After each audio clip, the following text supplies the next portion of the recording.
Cette hebdo-édition du dimanche 25 mai 2025, heureuse fête des mères à toutes les femmes. Merci d'être sur STV. 19 mai 2025... Monsieur Kuaté dit, c'est aujourd'hui. 19 mai 2025, le président de la République signe un décret autorisant le ministre des Finances à lever jusqu'à 200 milliards de francs CFA sur les marchés internationaux. L'opération est destinée à financer la trésorerie de l'État dans le cadre de l'exercice budgétaire 2025. On en parle en sujet d'entrée.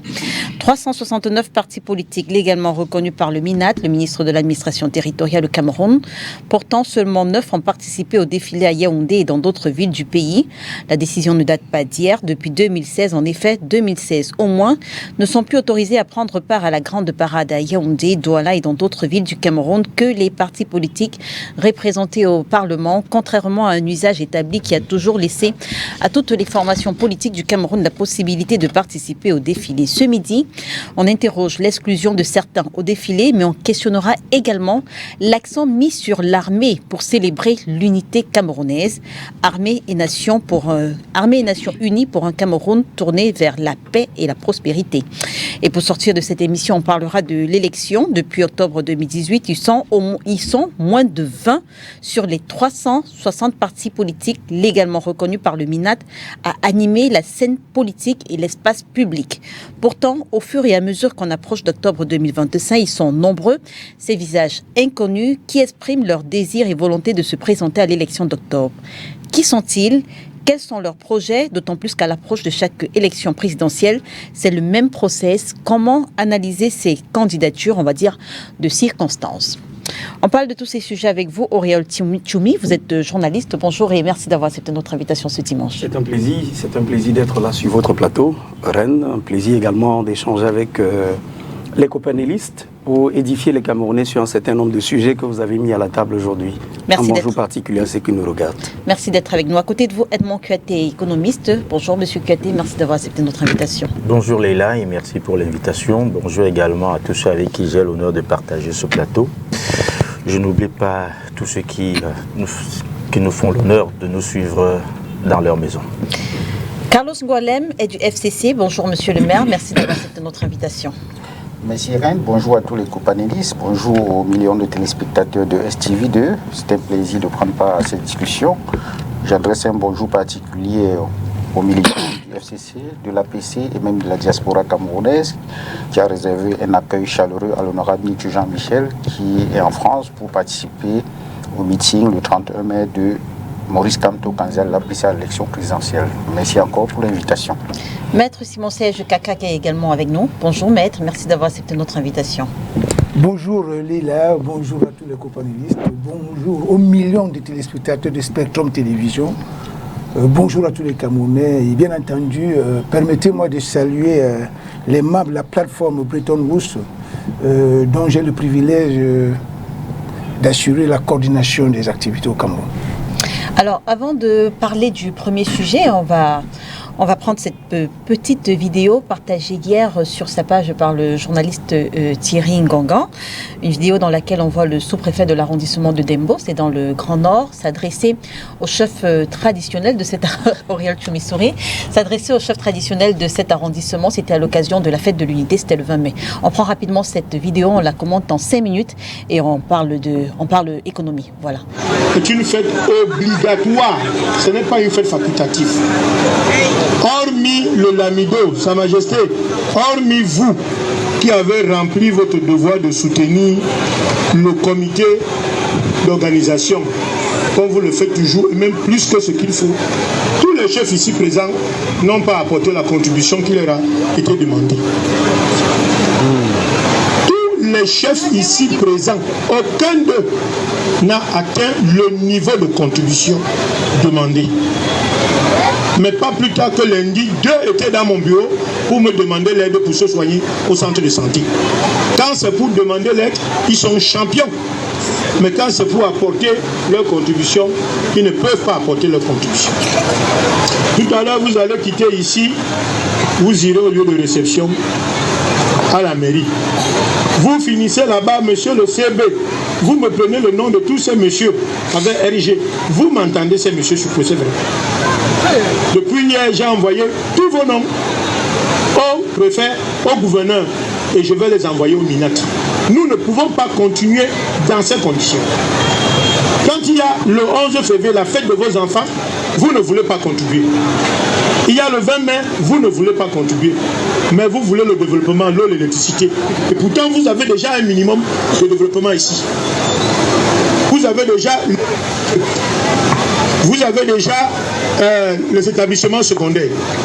L'établissement qui a brûlé dernièrement, le lycée, nous avons déjà un donateur. Le conseil régional s'est engagé à refaire. L'entreprise Eneo va venir ici la semaine prochaine, pour refaire. Il y a une entreprise à Douala Solevo qui va venir ici dans 2 semaines. Qu'est-ce que vous voulez qu'on fasse pour vous? Monsieur le Lawan, qu'est-ce que vous voulez qu'on fasse pour vous? Je dis bien que, commandant, ils finissent de manger, tous passent à la brigade. Vous me donnez le nom de tous ces messieurs. Celui qui n'est pas là, nous allons le ramasser. Il va dormir au parquet. Alors, même s'il va dormir, il va se cacher au Niger. Nous n'allons pas continuer comme ça. Quand on vous dit de contribuer, contribuez. Quand c'est pour porter les bords d'Andoura et épouser plusieurs femmes, vous êtes champion. Mais quand c'est pour faire avancer la République, vous ne faites pas avancer la République. Vous croyez, vous pensez que le Cameroun c'est le Tchad, c'est le Niger, c'est le Gabon? Hein? C'est le Gabon là qui vous amène l'électricité, c'est le Gabon là qui vous amène l'eau. Mais il faut quand même vous regarder dans un miroir pour voir si vous êtes blanc ou si vous êtes noir ou marron. Qu'est-ce que c'est que ça? Qu'est-ce que c'est que ça? Dans de nombreuses localités, ce sont les chefs qui courent derrière la fête. Notamment les fêtes comme la fête de la jeunesse. Les chefs courent. Chez vous ici, vous ne savez pas courir. Vous savez seulement vous asseoir, on vous tape le tam-tam. Vous savez seulement vous asseoir, les femmes vous font les salamalek. Après vous faites les enfants, les multiples enfants, et beaucoup vadouillent là dehors à ne rien faire. Et quand on veut les scolariser, vous n'êtes même pas capable de nous aider pour les scolariser. Vous nous combattez même. Ça doit finir. Je vous dis, faites extrêmement attention. À partir d'aujourd'hui, ne venez plus à mon bureau pour me demander une aide financière. Même vos papiers, avant de les signer, réfléchissez par 2 fois avant de venir à mon bureau. Réfléchissez par 2 fois. Parce que vous nous avez extrêmement dessus. Il y a 1 an ou 2 ans, le préfet est venu ici, il vous a parlé, vous avez refusé de comprendre. Vous avez continué à avoir la tête dure, comme vous l'avez, comme le caillou. Après, vous rentrez derrière, vous dites voilà, le sous-préfet, un noir comme M. Pavé, il a la grosse tête et tout. Je suis noir. Et vous êtes comment? Vous êtes blanc? Qu'est-ce que c'est que ces gens-là? Vous êtes qui? Vous êtes qui? STRGCB, entendez-moi ces messieurs dès aujourd'hui. Celui qui n'est pas là, il va porter le même pantalon que moi. Monsieur Moussa, venez ici. Vous allez me donner la liste de tous les chefs au CB. Allez me chercher la liste là où vous lui remettez la liste. Avec les numéros de téléphone. Une fois de plus, bonne fête. Monsieur, venez nous donner les modalités pratiques. Bonjour. Alors, Oriol Choumi, est-ce que nous sommes toujours en République? Ces propos sont-ils dignes d'être tenus par un sous-préfet? Je rappelle que c'est le sous-préfet de l'arrondissement de Dembo qui s'adresse aux chefs traditionnels de cette localité. Alors, c'est vrai que dans les propos du sous-préfet, il y a de l'exagération. Il y a de l'exagération, il y a une certaine colère qui est exprimée de manière un peu plus véhémente. Il y a également une petite part d'irrespect à l'endroit justement de ses pairs, parce que même si de façon pédagogique, et il a appris à l'ENA, même s'il y a une façon de parler à des aînés, on utilise l'andragogie. Mais quand vous parlez à des jeunes enfants, vous utilisez la pédagogie. Voilà, ce sont des grandes personnes, il ne faut pas aller de manière à les humilier. Mais maintenant, la note du 16 février 2024, signée du ministre de l'administration territoriale, Paul Atangandji, évoquait uniquement les prestataires et les opérateurs du secteur privé.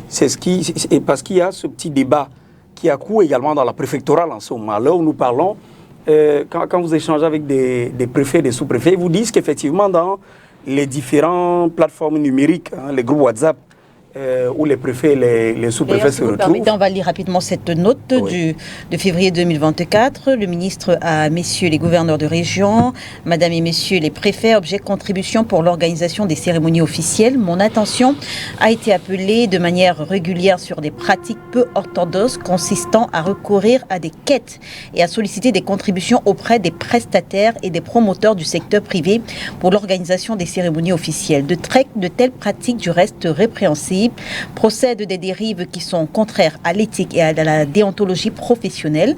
Elles participent en outre à la fragilisation de l'autorité des chefs de circonscription administrative et par ricochet de l'autorité de l'État. Aussi, ai-je l'honneur de vous demander de bien vouloir enjoindre les chefs de circonscription administrative de vos ressorts de commandement respectifs de surseoir dorénavant à de telles pratiques avilissantes pour le corps préfectoral.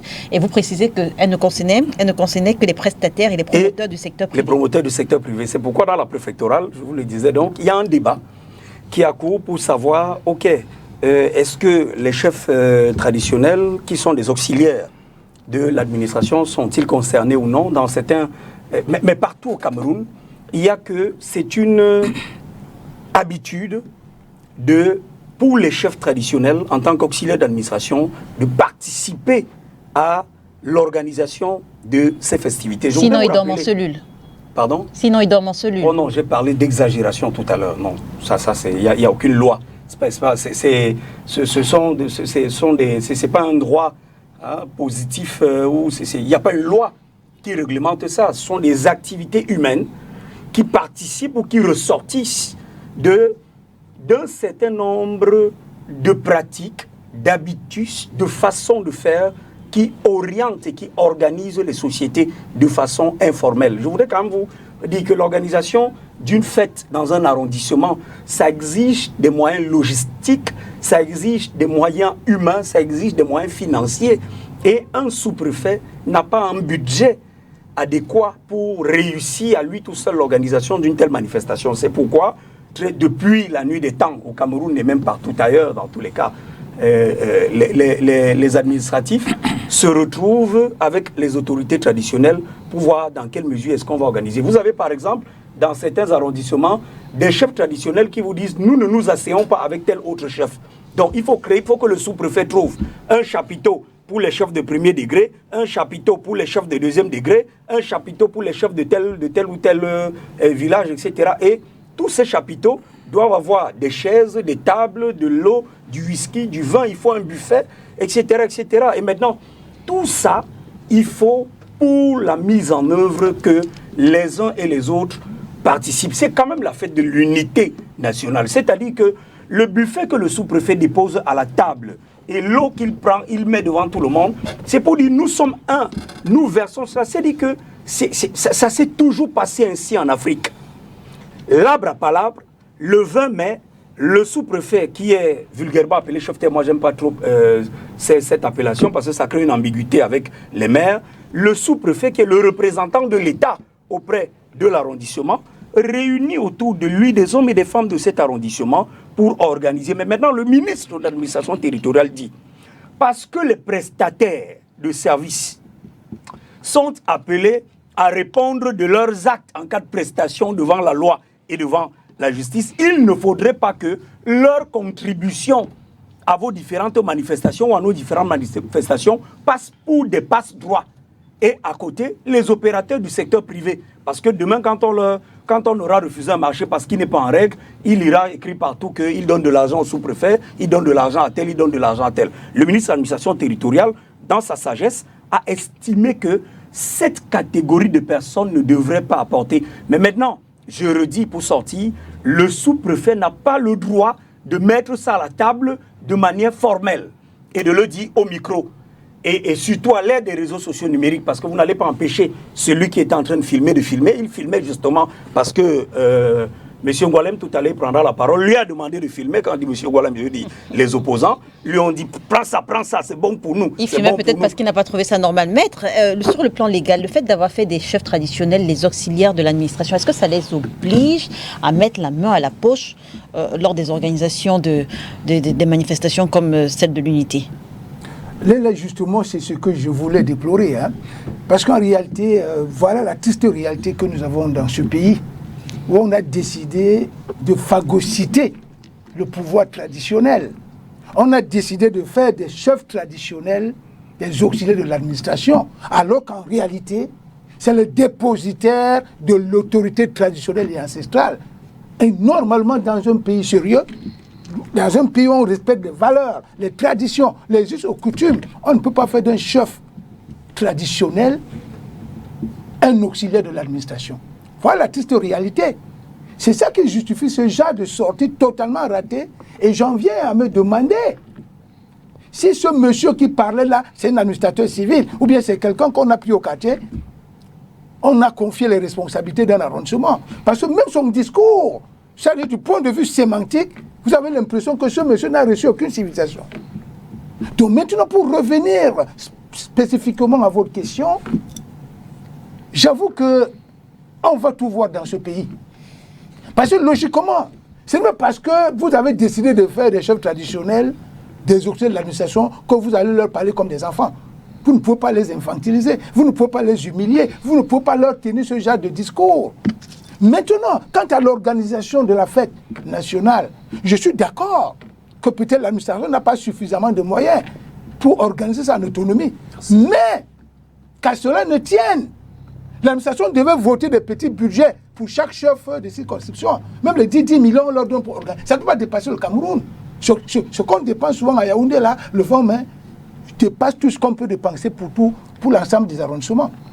On trouve des petits budgets de 10 millions, on donne à chaque sous-préfet pour organiser sa fête. Maintenant, il peut solliciter les élites. Il y a des élites qui le font de manière volontaire. C'est-à-dire que le sous-préfet n'a même pas besoin de les inviter à le faire. Il y a des élites qui le font, qui vont soutenir. Certainement, ils auront une cagnotte qui va leur permettre d'organiser la fête. Maintenant, pour les chefs traditionnels, ceux qui ont les moyens, parce qu'on sait également qu'il y a parmi ces chefs traditionnels, les gens qui sont nantis, ils peuvent le faire volontairement.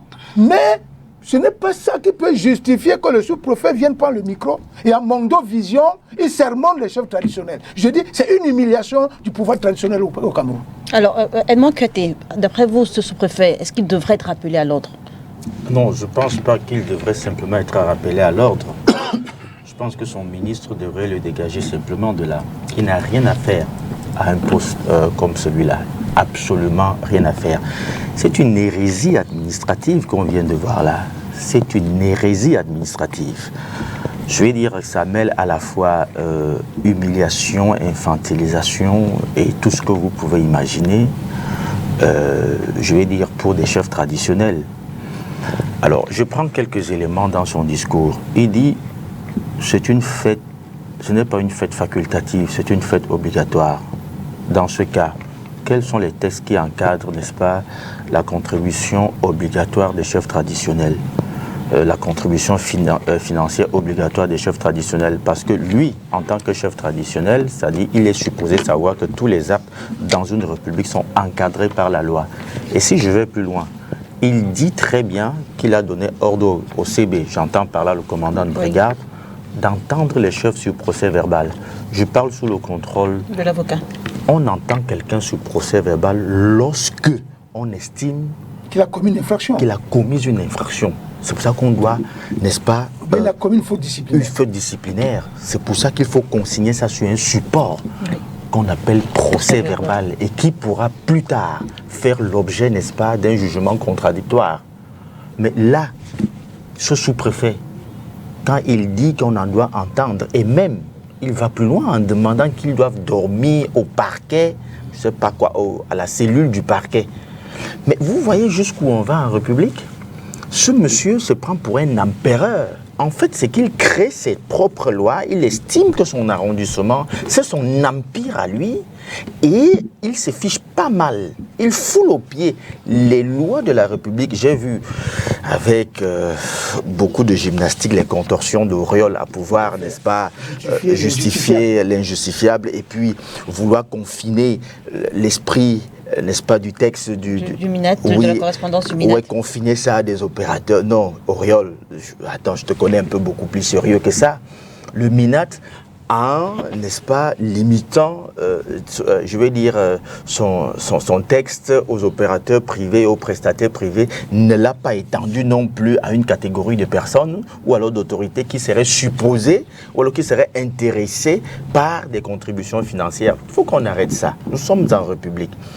Et de tels comportements, n'est-ce pas, on les vit tous les jours, c'est-à-dire que des personnes qui, se prenant pour des empereurs, foulent aux pieds les lois et les règlements de la République et imposent leurs propres lois à eux, et les gens subissent ça. Imaginez-vous ces chefs traditionnels, ce sont des pères de famille qu'on insulte comme ça et traite même de mendiants parce que lui-même dit il n'y a pas 2 jours, quelqu'un est venu, 2 sont venus me demander de l'aide. Ça veut dire qu'il connaît que c'est des chefs qui vivent pour la plupart dans la précarité absolue. Ça veut dire que, et comment quelqu'un qui est venu 2 jours, qui ne pouvait pas se soigner, je suppose, à 2000 francs ou à 5000 francs. Comment vous lui demandez de contribuer? Comment est-ce que vous attendez que ce soit lui qui contribue à hauteur de 20 000 francs, 30 000 francs, juste pour aller, n'est-ce pas, satisfaire les exigences biologiques et pensières? Comment vous pensez qu'il puisse le faire? Et donc, c'est une hérésie administrative qui mérite d'être sanctionnée et de la manière la plus ferme qui soit. Je pense tout simplement qu'au sortir de cette émission, le ministre Atangandi, ministre de l'administration territoriale, devrait tout simplement rappeler ce monsieur de son poste et puis nommer quelqu'un d'autre qui peut faire le boulot. Carlos Ngoualem, un commentaire sur les chefferies traditionnelles qui ont perdu totalement leur pouvoir aujourd'hui. Non, moi je pense que c'est quelque chose qu'il faut dénoncer avec la dernière énergie, parce que l'attitude du sous-préfet ou alors ses propos donnent l'image d'une république bananière, c'est-à-dire qu'un pays où on ne respecte pas les lois, où chacun décide de faire ce qu'il veut. Mais moi je pense que ce qui se passe là-bas, c'est à peu près ce qui se passe un peu partout ailleurs au Cameroun, mais de façon un peu déguisée. Je crois que les autres sous-préfets agissent, mais de manière un tout petit peu élégante, parce qu'il faut savoir que quand il y a les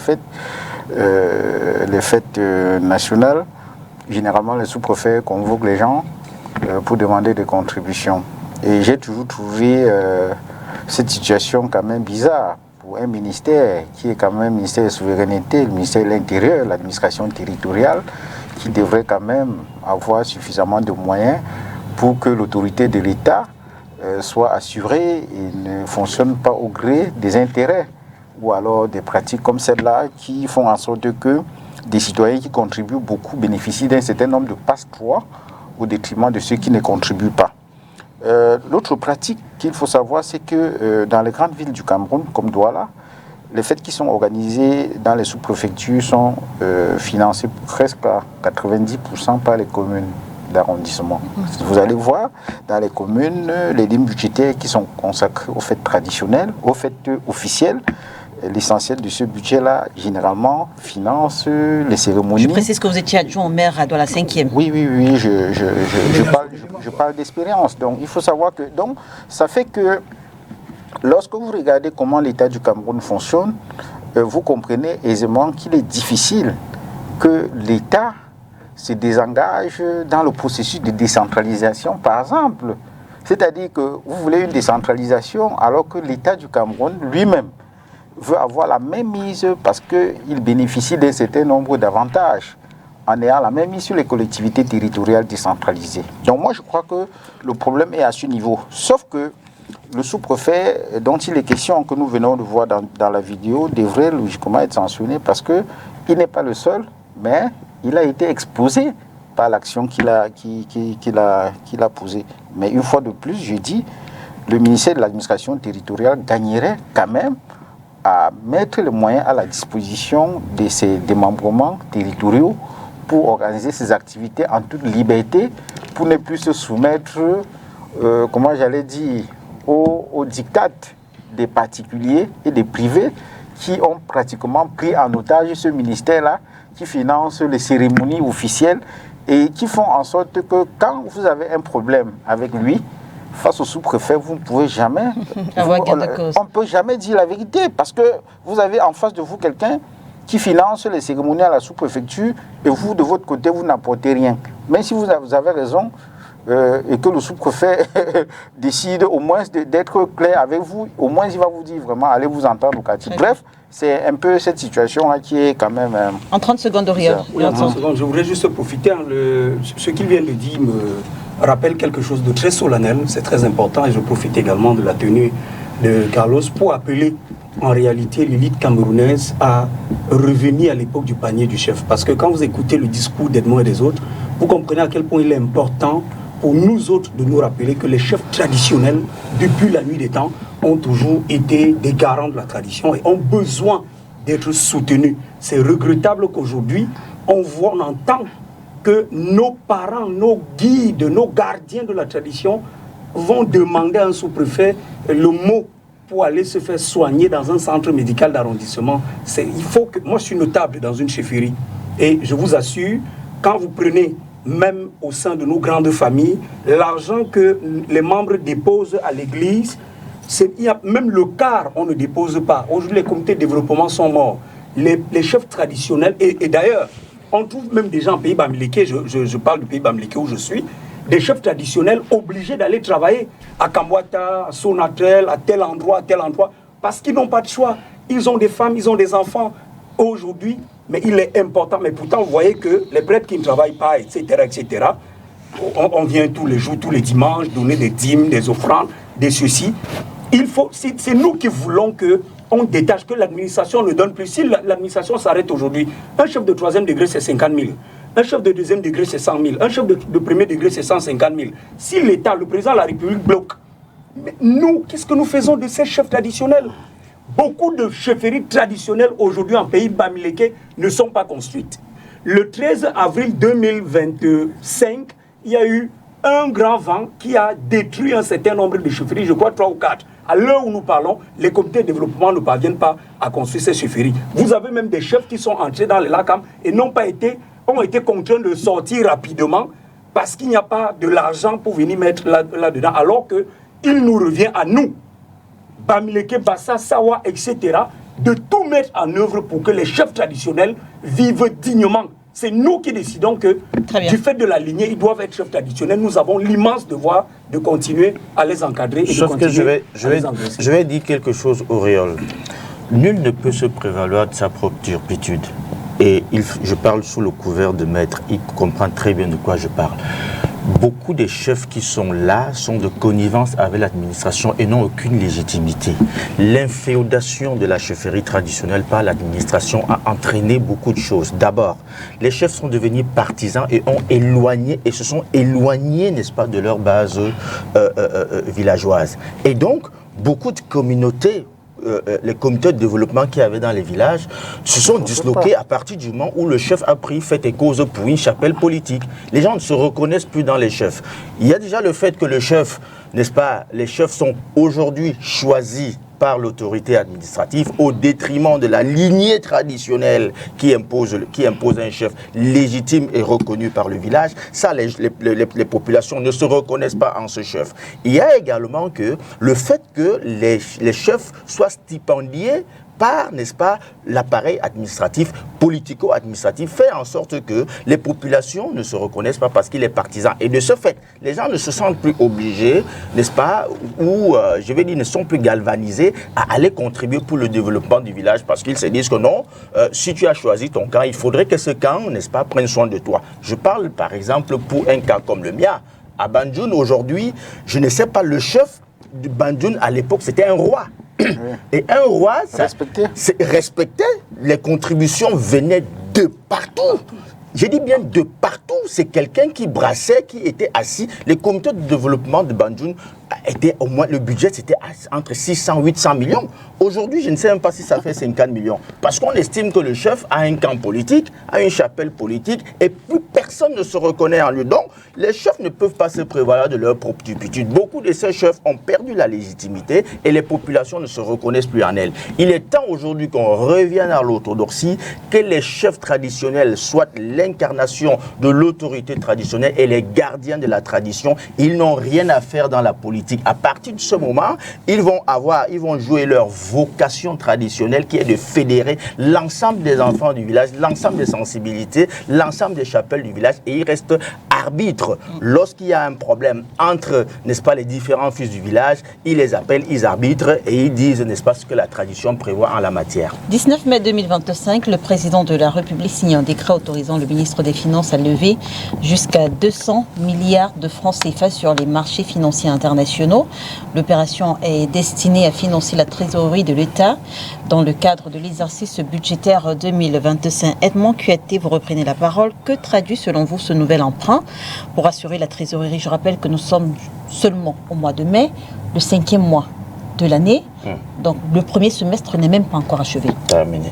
Alors moi, ce n'est pas le mécanisme d'emprunt en lui-même qui me pose problème, parce que quand même dans la loi de finances 2025, l'emprunt reste, n'est-ce pas, un moyen, n'est-ce pas, de structuration budgétaire. On a prévu d'emprunter de l'argent. Je crois qu'on a prévu d'emprunter jusqu'à 1700 milliards, mais beaucoup plus pour des questions de prise en charge, n'est-ce pas, de la dette du Cameroun. Alors c'est, je vais dire, c'est, si vous voulez, c'est l'utilisation qu'on va en faire qui me pose problème. C'est-à-dire qu'on dit c'est pour la trésorerie. J'entends par là la trésorerie courante. Et le montant me semble tellement dérisoire, 200 milliards. C'est pour couvrir quelle trésorerie, sur quelle période. Ça veut tout simplement dire que deux choses. Soit les leviers de mobilisation de la ressource publique ne fonctionnent pas de manière efficiente et donc ne collectent pas suffisamment d'argent pour permettre à l'État de faire face à ses obligations. Soit, comme je l'ai dit, je l'avais déjà dit en début de cet exercice, je l'avais déjà dit, quand vous voyez la structuration budgétaire de cette année, on ne va pas s'en sortir parce que quand vous prenez la structure de notre budget, la dette du Cameroun absorbe près de 52,5%, n'est-ce pas, de notre budget. C'est costaud. Ça veut tout simplement dire que de nos jours, le peu d'argent qui est collecté à partir, n'est-ce pas, je vais dire, des leviers utilisés pour mobiliser la ressource publique, cet argent est beaucoup plus utilisé pour le service de la dette. Je rappelle quand même que le service de la dette hors intérêt, hors capital, uniquement, quand on parle de service de la dette, c'est seulement les intérêts de la dette. C'est quand même 2000 et poussières de milliards. 2000 et poussières de milliards. Si vous repartissez ça sur les 2 trimestres, sur les 2 semestres, ça veut dire qu'il nous faut en moyenne 1000 et poussières de milliards par trimestre pour payer seulement, je dis bien seulement, le service de la dette. Et donc, vous voyez que par trimestre, si vous allez encore diviser ça par les 4 trimestres, vous voyez combien il nous faut. C'est-à-dire qu'il faut absorber la douane, les impôts et tout cela pour pouvoir seulement payer la dette. Ça veut dire que le reste, mais ça, des engagements de l'État devient facultatif. Et c'est pour ça, et puisque c'est prioritaire, vous savez que nous sommes sous un programme avec le Fonds monétaire. Et donc, le Fonds monétaire a ses priorités. Et les priorités du Fonds monétaire, c'est d'abord le service de la dette. Vous ne pouvez rien faire si vous n'avez pas payé le service, si vous n'avez pas assuré le service de la dette. Et donc, ça va devenir de plus en plus contraignant, ça va devenir de plus en plus asphyxiant pour nous. Je l'ai toujours dit, le chemin sur lequel nous nous sommes engagés, il n'est pas bon. Vous avez vu, ça ce n'est que le début. Je vous ai dit que l'État a prévu de mobiliser près de 1700 milliards pour la prise en charge du capital de notre dette. C'est costaud, je vais dire, en dehors, n'est-ce pas, des 2000 et poussières de milliards, il faut chercher 1700 milliards. Et à côté de cela, vous avez même le budget d'investissement de l'État. 1800 milliards. Qui n'est pas pris en charge par les fonds propres de l'État. Il faut aller trouver ça par des mécanismes d'emprunt et autres. On va prendre tout cet argent où? Et puis quand je vois que le chef de l'État habilite le ministre à aller chercher 200 milliards, c'est comme 200 milliards et nous sommes, que vous l'avez dit, nous sommes qu'en fin de premier semestre. Alors, ça veut dire que le second semestre qui commence, c'est un semestre d'endettement à n'en plus finir, puisqu'il faut aller trouver de l'argent pour la prise en charge. Vous savez que l'année dernière, qu'est-ce qui s'est passé? À mi-parcours, et ce qui m'inquiète encore, 200 milliards, pourquoi on ne peut pas chercher les 200 milliards sur le marché intérieur? Pourquoi on va chercher 200 milliards sur le marché international? Vous savez que l'année dernière, à mi-parcours, le chef de l'État a été obligé de modifier la loi de finances. Vous savez pourquoi? Parce que dans, n'est-ce pas, la loi de finances, on avait prévu de lever, je crois que c'était 720 milliards. Et parmi les 720 milliards, je crois qu'il y avait 315 milliards qu'on devait lever sur le marché intérieur. On n'a pas pu. On a lancé, il n'y a pas eu de souscription. Pourquoi? Parce que le Gabon et le Congo, qui avaient lancé le même mécanisme, avaient eu beaucoup plus de signatures que nous. Et donc, à mi-parcours, le chef de l'État a été obligé de modifier la loi de finances pour nous permettre d'aller chercher cet argent-là plutôt sur le marché international. Donc, on est allé chercher 720 milliards sur le marché international. Et à l'époque, je me souviens, on avait trouvé 250 milliards, il me semble, si mes souvenirs sont bons. À quel taux? À un taux de 10,5%. Ça, c'est usuraire, ça. Et puis, les gens sont là à dire, oh, notre signature est bonne, il n'y a pas de souci. Non, lorsque vous trouvez de l'argent à ce taux-là, qui est un taux usuraire et pour moi prohibitif, ça veut tout simplement dire qu'il y a un sérieux problème.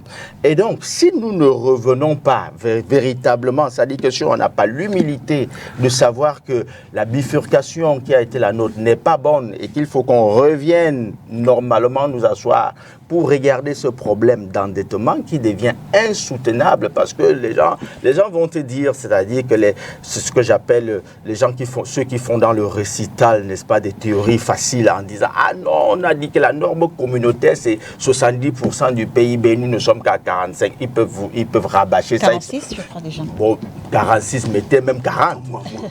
44,7. Mettez même 40, mettez même 30, mettez même 20. Mettez même ça, mettez même 1%. Mais est-ce que c'est soutenable? Il y a nous connaissons tous les propriétés de la soutenabilité d'une dette. Est-ce qu'elles sont... Et justement, c'est ça le problème. Parmi les propriétés de la soutenabilité d'une dette, quelle est notre capacité d'autofinancement aujourd'hui au Cameroun? Quelle est notre capacité d'autofinancement lorsque nous commençons à aller chercher 200 milliards sur le marché international pour ravitailler la trésorerie courante de l'État? Vous ne trouvez pas que c'est un problème, ça? L'État doit s'endetter, certes, mais pour des besoins d'investissement dans le secteur productif, par exemple. Si l'État s'endette pour produire, d'accord, il n'y a pas de problème. Je vous dis que l'année dernière, à cause des restes d'impayés de l'année N-1, on a été obligé d'aller chercher 250 milliards sur le marché international à 10,5%. Vous croyez qu'on va s'en sortir comme ça? Et donc, pour moi... véritablement, je pense que ce n'est pas très bien parti tel que c'est parti là, aller chercher 200 milliards sur le marché international. À quel taux? Vous allez voir à quel taux on va lever cet argent et à partir de là, vous allez connaître, n'est-ce pas, quelle est la qualité de la signature du Cameroun sur le marché international aujourd'hui. Maître Kak, disons-le, depuis plusieurs années déjà, le Cameroun multiplie les emprunts pour financer ses projets d'investissement, mais également pour son fonctionnement courant. Selon des chiffres du MINFI, le stock de la dette publique dépassait les 12 000 milliards à la fin de l'année 2024. Dans un tel contexte, recourir à un emprunt, pas pour un investissement productif, comme le disait Edmond Kuaté, mais pour assurer la trésorerie. En fait, j'interroge avec vous les choix opérés en haut lieu. En fait, je vais vous dire une vérité qui est honnête, Léla. Lorsque j'ai suivi ce communiqué, en fait, ce décret présidentiel, oui, qui habilitait le ministre des Finances à aller chercher 200 milliards de francs CFA sur le marché financier international, j'ai la chair de poule. Pourquoi? J'en ai été très écœuré parce que j'ai compris que, comme le FMI, parce que tout à l'heure, il a cité le FMI, dans un rapport très récent du FMI, le FMI signalait déjà le risque de surendettement qui nous guettait. Je me suis dit que finalement le gouvernement a décidé de plonger les générations futures dans l'incertitude.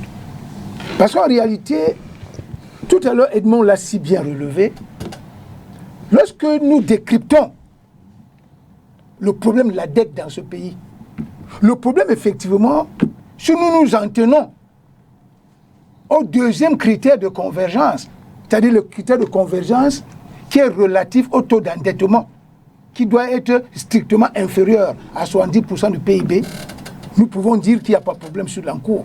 C'est-à-dire que la soutenabilité ne fait pas problème. Mais pour nous autres, il y a trois gros problèmes concernant notre endettement, notre niveau d'endettement. Le premier problème, c'est la nécessité ou l'opportunité de la dette. Pourquoi nous nous endettons? Nous nous endettons pour quoi faire? Parce que l'impression qui se dégage, d'une manière générale, c'est qu'au Cameroun, depuis au moins une décennie, on s'endette pour tout. Pour réaliser un projet de 10 millions, on s'endette. Pour réaliser un projet de 50 millions, on s'endette. Pour réaliser un projet de 100 millions, on s'endette. Pour réaliser un projet d'1 milliard de francs, on s'endette. Pour construire une salle de classe, on s'endette. Pour acheter les lits dans un hôpital, on s'endette. Pour construire même les toilettes publiques, on s'endette. Pour faire un pont, on s'endette. On en vient à se demander à quoi servent nos fonds propres. Parce qu'autrefois, lorsqu'on réalisait les projets de développement, vous vous rendez compte que, en fait, ces projets étaient financés à plus de 80% sur fonds propres. Mais aujourd'hui, c'est pratiquement le contraire. Il y a même des projets qui sont totalement financés par les fonds d'endettement. Finalement, donc, est-ce que nous sommes encore capables de porter le développement de notre pays? Personnellement, je n'en suis pas si sûr. Cela cause problème. Et le deuxième problème, toujours sur l'opportunité de la dette, c'est quoi? C'est qu'effectivement, comme Edmond Kyoto l'a relevé, on ne s'endette pas pour investir. On ne s'endette pas pour la production. On ne s'endette pas pour, j'allais dire, les services sociaux de base. On s'endette pour les besoins de consommation. On s'endette pour les besoins de fonctionnement. Lorsque vous lisez le décret du président, il dit au ministre des Finances, allez vous endetter sur le marché international pour financer les besoins opérationnels de trésorerie. Est-ce qu'on nous a expliqué ce qu'on entend par besoin opérationnel de trésorerie? J'ai peur que ce ne soit que des besoins de consommation. Et si nous restons dans cette posture, si nous ne changeons pas de paradigme, cela va poser un troisième problème. Et le troisième problème, c'est quoi? C'est le remboursement de cette dette. Tout à l'heure, il a parlé du service de la dette qui est lourd, qui est très lourd. Il y a la charge de la dette qui est très lourde également.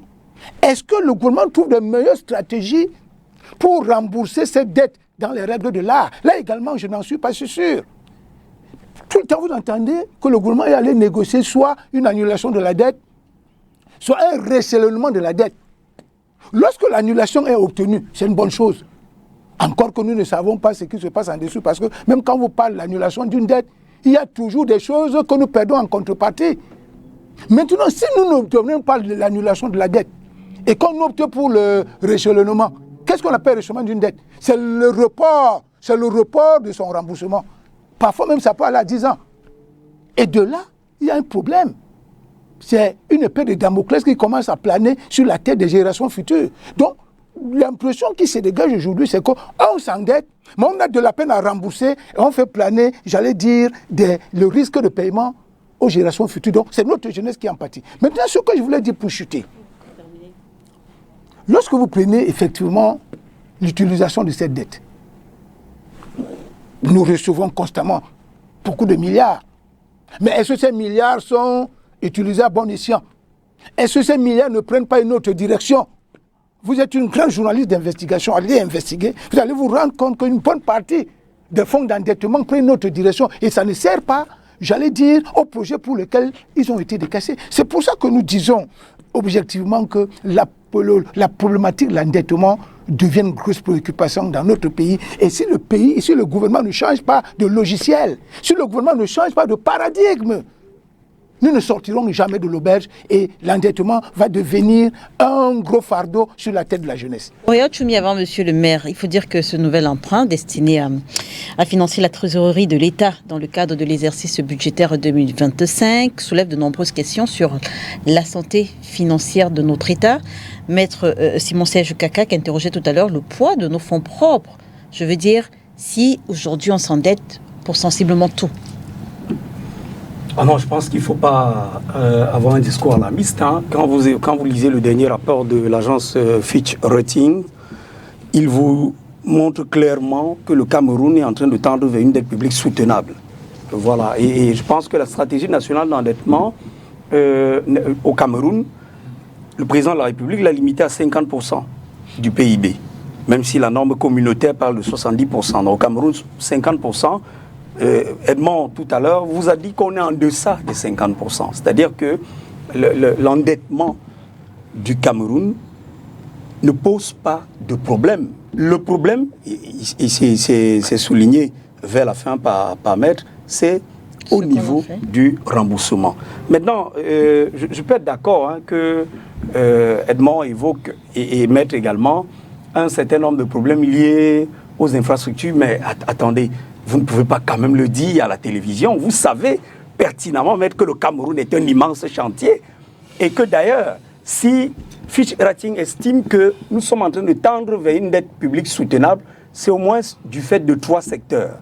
Le secteur de l'agriculture, la transition écologique et les infrastructures, le secteur infrastructurel, Nachtigal, le port de Kribi, avec l'extension aujourd'hui, et tout le travail qui est en train d'être fait aujourd'hui par le ministère des Travaux publics. Vous savez que le Cameroun, dans ses 10 régions tout entières, est en chantier. Et cet argent... Avec les kilomètres de route qui au Cameroun coûtent un peu plus cher que dans les autres pays voisins. Par rapport à un certain nombre de spécificités et de spécifications que l'on retrouve dans les différentes régions. C'est pas comme si le prix, et je l'ai toujours dit, vous savez que les économistes, du fait de leur capacité à manipuler des théories économiques, ont cette aisance à venir à la télévision, distraire les masses et leur dire des choses de façon propagandiste. Ce sont les organismes internationaux qui le disaient. Non, mais ces organismes ne sont pas sérieux. Qui s'inquiétaient de si vous dites, je vous prends un exemple. Oui. Le kilomètre de route entre Bafoussam et Bamenda n'a pas le même prix qu'un kilomètre de route entre Douala et Konsamba. Par exemple, lorsque l'heure d'arranger la route Douala-Konsamba va arriver, le kilomètre coûtera peut-être plus cher que la route aidée à Kribi par rapport à l'état de la route en ce moment. Et c'est pourquoi le président de la République, son Excellence le patriarche Paul Biya, met tout en œuvre pour que justement la stratégie nationale d'endettement à moyen terme puisse permettre au Cameroun de construire une dette soutenable. Je suis content que les instances sérieuses, justement, montrent que le PIB du Cameroun, qui est en constante évolution, Edmond ne peut pas me démentir là-dessus, le travail qui est fait, aussi bien par le gouvernement que par les collectivités territoriales décentralisées, permet aujourd'hui que, d'une façon ou d'une autre, on réussit à stabiliser l'encours de la dette publique au Cameroun. Mais maintenant, on ne va pour combien de temps? Parce qu'il y a un travail immense à faire. Et là, peut-être, on peut être d'accord sur les besoins de fonctionnement, il faut les redéfinir. C'est pourquoi le président de la République, son Excellence le patriarche Paul Biya, a demandé au ministre de l'emploi de la formation publique de réformer. La réforme dont parlait le chef de l'État visait simplement à s'appuyer aujourd'hui sur les démembrements territoriaux et à rapidement mettre en œuvre la loi sur la fiscalité locale. Et je pense que le Parlement l'a fait. Parce qu'à partir de ce moment, maintenant, les entités vont recruter utile. Le recrutement utile suppose qu'on ne retrouve plus dans des administrations des effectifs pléthoriques ou des personnes qui n'ont pas de place, qui n'ont pas de compétences. Et je pense qu'à partir de cet instant, vous comprenez que l'argent qui est demandé... À partir de quel instant À partir du moment où les réformes sont en cours, sont engagées, vous comprenez que, je crois que le logiciel Aigle est déjà opérationnel, qui permet justement de numériser le fichier de la fonction publique. Ça, c'est une vision du président de la République. Vous y croyez après Antilope 1, Antilope... Non, il y a eu des manquements, parce que les bases de données, nous ne les contrôlions pas. Vous savez que le cloud, ce n'est pas nous qui le contrôlons, mais aujourd'hui que, de plus en plus, le président de la République met un accent sur la création de ces bases de données, on réussit à, pas à maintenir, mais je veux dire à contenir notre dette publique et davantage à la rendre utile. Ce n'est pas seulement pour des besoins de fonctionnement. Problématique de la dette au Cameroun. Je pense que le problème de la dette au Cameroun, c'est la qualité de la dette, la qualité de la dépense. Parce qu'en réalité, toutes ces dettes qui sont contractées par le Cameroun sont mal gérées. Je veux dire, si vous contractez une dette, vous construisez les infrastructures qui vont permettre de développer l'économie. C'est toujours plus important que quelqu'un qui contracte une dette pour acheter les armes, par exemple. Je veux dire, c'est la qualité de la dette, la qualité de la dépense, le coût des projets. On a construit les stades au Cameroun 4 fois à 5 fois plus cher que les mêmes stades qui sont construits dans d'autres pays. Tout à l'heure, nous avons parlé du prix du kilomètre du goudron au Cameroun, qui coûte parfois 5 fois plus cher que les autres pays qui contractent les mêmes dettes, mais qui les utilisent de façon optimale, de façon rigoureuse, et fait en sorte que ces dettes-là ne pèsent pas sur les générations futures. Parce que moi, je pense que le problème qu'on a avec le régime actuel, c'est que ils ne se soucient pas des générations futures. Je crois que tout ce qui les intéresse, c'est de rafistoler et de trouver les éléments de langage pour expliquer théoriquement que effectivement les choses sont faites dans les règles de l'art, les différents ratios sont respectés. Politiquement, ils ont des hommes comme les Orioles pour venir sur les plateaux pour expliquer ça. Mais la réalité est tout autre. Il faut savoir aujourd'hui que l'État du Cameroun a mis en place un compte unique du Trésor qui permet que c'est l'État central seul qui gère les dépenses publiques, même dans les communes et les communautés urbaines. Lorsque vous réalisez une prestation là-bas, on envoie votre facture ou alors votre paiement au Trésor, vous allez là-bas, vous vous alignez. Et quand vous vous alignez, c'est l'État central qui décide. Je veux dire, vous savez par exemple, un maire, comme le maire de la ville, il peut décider de vous payer. Je veux dire, il a de l'argent disponible au Trésor, mais il ne peut pas payer le prestataire. Parce que le prestataire va aller au Trésor, l'État a ses priorités. Et j'ai souri tout à l'heure quand Oriol a parlé de la nouvelle loi sur la fiscalité locale qui est en train d'asphyxier toutes les communes. Toutes les communes sont en difficulté depuis le début de l'année. Ils n'ont pas 5 francs. Parce que eux, on les a bloqués au niveau du recouvrement. Ils ne recouvrent plus rien. C'est l'État du Cameroun qui recouvre pour reverser aux collectivités territoriales décentralisées. Et c'est la même philosophie que le compte unique du Trésor. Ça veut dire que quand l'État va finir de recouvrer, il utilise ce qui l'intéresse et il vous donne par dose homéopathique en fonction de ses priorités. Donc moi je crois que c'est des signes qui montrent que l'État est en difficulté sur le plan budgétaire, que l'État est en difficulté sur le plan financier, mais il essaie de barrer, d'utiliser tous les moyens qu'il a, puisque c'est quand même l'État, c'est lui qui décide de ne pas tomber en faillite à tel moment. Parce que s'il est en faillite, il préfère que vous tombez en faillite, mais lui, il est debout. Donc moi je pense que il faut dire les choses clairement. Ce régime a échoué. Je crois que les explications qu'Edmond a données tout à l'heure sont assez claires.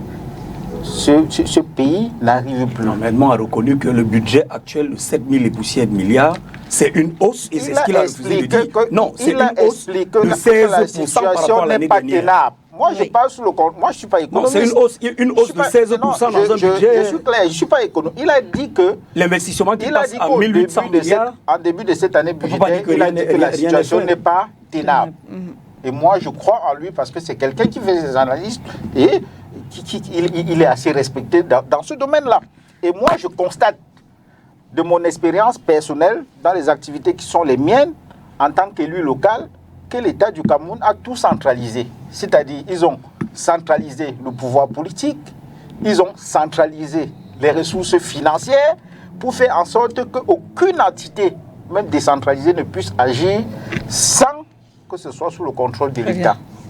Vous voulez dire quelque chose, Edmond?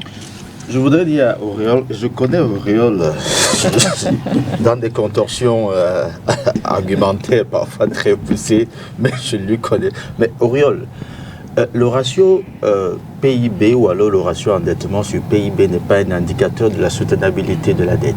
Il faut oublier. Vous avez des pays qui ont un ratio d'endettement très élevé par rapport à leur PIB, mais qui compte parmi les pays de l'OCDE, c'est-à-dire des pays très structurés. Je prends par exemple le Japon. Le Japon est à 220%, n'est-ce pas, d'endettement par rapport à son PIB. Mais ça, le Japon, c'est un pays de l'OCDE. C'est un pays très développé, très structuré. J'ai parlé des propriétés de la soutenabilité d'une dette. Vous avez la qualité de l'investissement, la capacité du retour sur investissement. OK? Et donc, si vous ne pouvez pas investir dans des secteurs à forte valeur ajoutée pour pouvoir garantir le retour sur investissement à partir des emprunts que vous faites, ça veut dire que c'est de l'argent que vous irez chercher ailleurs pour venir soutenir votre dette. Et ça, c'est la pire des équations en économie. C'est la pire des équations. Tout investissement doit pouvoir garantir suffisamment un retour sur investissement. Tout investissement. C'est-à-dire, on n'a pas besoin de sortir de Harvard pour comprendre cela. Si vous dites aujourd'hui, je vais aller voir Maître Kakak pour lui demander 100 000 et investir dans la vente d'eau, par exemple. et que vous n'êtes pas capable de démontrer à Maître Kaka que la vente de ce taux-là va vous retourner, va vous... Retour sur investissement. Vous garantir un retour sur investissement. Eh bien, écoutez, il ne va pas vous donner de l'argent, il ne va pas vous donner de l'argent. Et donc, c'est pour ça que je dis, j'ai un problème avec les théoriciens, n'est-ce pas, de ceux qui font le récital des théories faciles, je vais dire des raccourcis. Il faut être dans la pratique économique, il faut sortir des théories. Et l'autre erreur, Auréole, ne vous en tenez plus jamais au rapport des organismes internationaux. Évitez ça. Les organismes internationaux ont leur mission et leur vocation que vous ne connaissez pas. La Banque mondiale, depuis des années, vous accompagne. Mais elle ne vous accompagne pas pour que vous puissiez vous développer. Elle vous accompagne pour ses raisons à elle. Pareil pour le FMI. Qui vous a dit que la Banque mondiale, dans ses missions prioritaires et fondamentales, avait vocation à vous aider à vous développer? Qui vous a dit ça? Mais écoutez, quand la Banque mondiale de ce cas pond un rapport, pourquoi vous voulez qu'elle ne vous ménage pas? Parce que vous l'accompagnez dans ses missions. Et donc, je continue de le dire, Auréole, notre budget de cette année, c'est de 7 000 et poussières de milliards, 7 317 milliards, si je ne me trompe pas. Excusez-moi, les chiffres peuvent m'échapper parfois. 7 300 et poussières de milliards. Il ne s'agit pas de dire que ça a eu un bond de 16% ou de 30%. Non. Les éléments qui nous confortent dans le budget de 7 317 milliards, quelle est la capacité, n'est-ce pas, de fonds propres de l'État du Cameroun? 5 300 ou 5 400 milliards. Voilà les fonds propres du Cameroun, avec presque 3 milliards d'impôts et taxes, 1000 et poussières de milliards de douane, 750 milliards de pétrole, voilà ce qui, et puis 90 milliards de dons. C'est-à-dire que les fonds propres de l'État, c'est sur 5 300 milliards. Dans les 5 300 milliards, il n'y a pas le budget d'investissement de l'État dedans. Définissez votre budget d'investissement même à 10 000 milliards, vous êtes libre. On est dans le prévisionnel. Définissez-le même à 10 000 milliards. Mais si vous ne dites pas la source où ça doit sortir, c'est un problème. Donc, on a mis le budget d'investissement à 1 800 milliards, mais il n'est pas pris en compte par les fonds propres de l'État. C'est ce que je suis en train de vous dire. Les fonds propres de l'État, c'est 5 300 milliards. OK? Et dans les 5 300 milliards, je vous dis que vous avez déjà 2020 milliards qui sont absorbés pour rembourser la dette. C'est pour ça que je vous dis que très bien que dans notre structure budgétaire, 52,5% ou 8% sont déjà absorbés par la dette. Ça veut dire qu'en termes faciles, nous sommes déjà un État faillite. Si vous avez 52%, c'est-à-dire que c'est un peu comme si vous dites « j'ai 10 000 francs dans ma poche ». Mais dans les 10 000 francs là, 5 500 déjà, c'est uniquement pour payer ma dette. Ça veut dire que vous ne tenez pas si votre budget c'est 10 000 francs. Et donc, à partir de là, je dis encore que sortons des contorsions et des circonvolutions intellectuelles pour expliquer l'inexplicable. Ça ne nous arrange pas. On ne peut pas, au premier semestre, nous permettre de dire qu'on va chercher 200 milliards pour ravitailler la trésorerie opérationnelle de l'État. C'est une hérésie financière et économique. On ne devrait simplement pas le faire. Normalement, ça veut tout simplement dire que les leviers, les instruments de mobilisation de la ressource publique sont en faillite et ont perdu de leur efficience. C'est tout ce que ça veut dire. On ne peut pas prêter 200 milliards. Avec quel taux? Allez regarder le taux. Ça veut dire qu'on s'est endetté pour faire tourner la trésorerie avec un taux qui va venir encore gréver davantage notre endettement. Est-ce que vous comprenez cette équation? Merci Edmond. 369 partis politiques légalement reconnus par le MINAT, le ministère de l'administration territoriale au Cameroun. Pourtant, seulement 9 ont participé au défilé à Yaoundé et dans d'autres villes. La décision ne date pas d'hier. Depuis 2016, en effet, 2016 au moins, ne sont plus autorisés à prendre part à la grande parade à Yaoundé-Douala et dans d'autres villes du Cameroun que les partis politiques représentés au Parlement camerounais. Alors, maître, est-ce qu'il y a une justification légale et réglementaire à cette décision ou alors c'est le rapport de force qui a simplement prévalu? Je pense que c'est le rapport de force, elle est là. C'est le rapport de force. Mais ce que je dois d'abord dire, pour qu'on comprenne la situation, c'est que lorsqu'on parle de l'unité nationale que nous célébrons tous les 20 mai, depuis 1972, il faut que les gens comprennent que ce n'est pas une unité déjà réalisée. C'est une vision. C'est un idéal auquel nous tendons. Donc en réalité, l'unité nationale est encore en construction dans notre pays. À partir du moment où l'unité nationale est encore en construction dans notre pays, chaque Camerounais doit célébrer l'unité. Chaque Camerounais doit être impliqué dans la célébration de cette unité. Donc nous ne pouvons pas être en train de célébrer l'unité nationale. Ceux qui incarnent l'ordre gouvernant aujourd'hui adoptent une posture discriminatoire. Ça ne peut pas passer. Donc logiquement, si nous célébrons l'unité nationale, qui doit être notre préoccupation à nous tous, on doit trouver des stratagèmes pour impliquer tout le monde. Donc au niveau politique, je suis en train de répondre à votre question. Au niveau politique, logiquement, si nous sommes dans une posture républicaine et patriotique, on va donner la possibilité à tous les partis politiques de défiler. Ceux qui peuvent, on peut décider par exemple que tous ceux qui peuvent remplir 1 ou 2 carrés, vous défilez. Mais le critère que non, il faut avoir des élus, il y a des partis qui ont été créés il y a 2 ans, qui n'ont pas d'élus, puisque la dernière élection dans ce pays, je peux me tromper, a eu lieu il y a 5 ans. 2020. En 2020.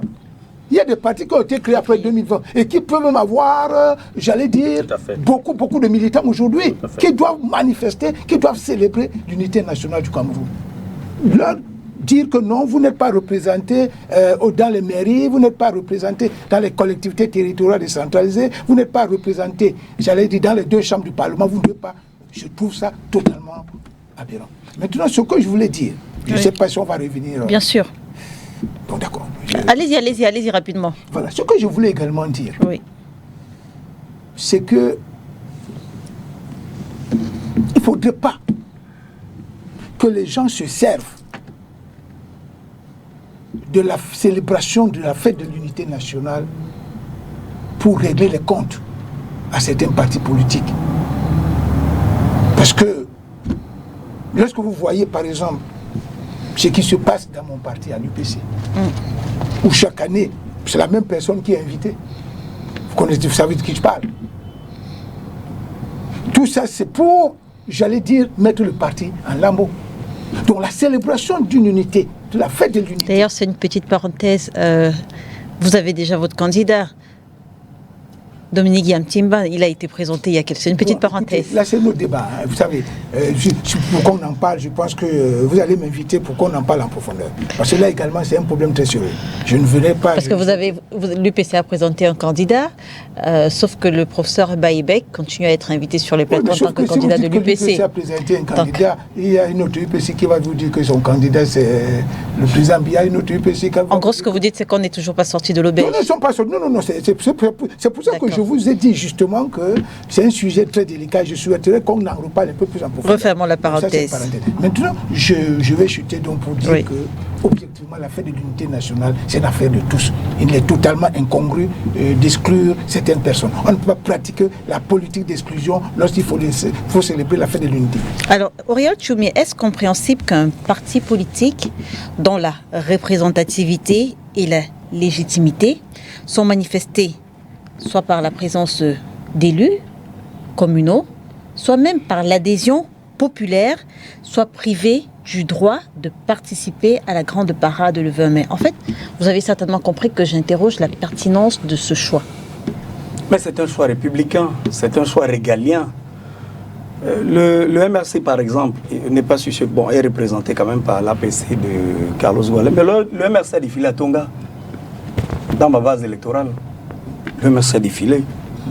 Le MRC, l'UND, j'ai vu l'UNDP défiler, je crois, à Sousa.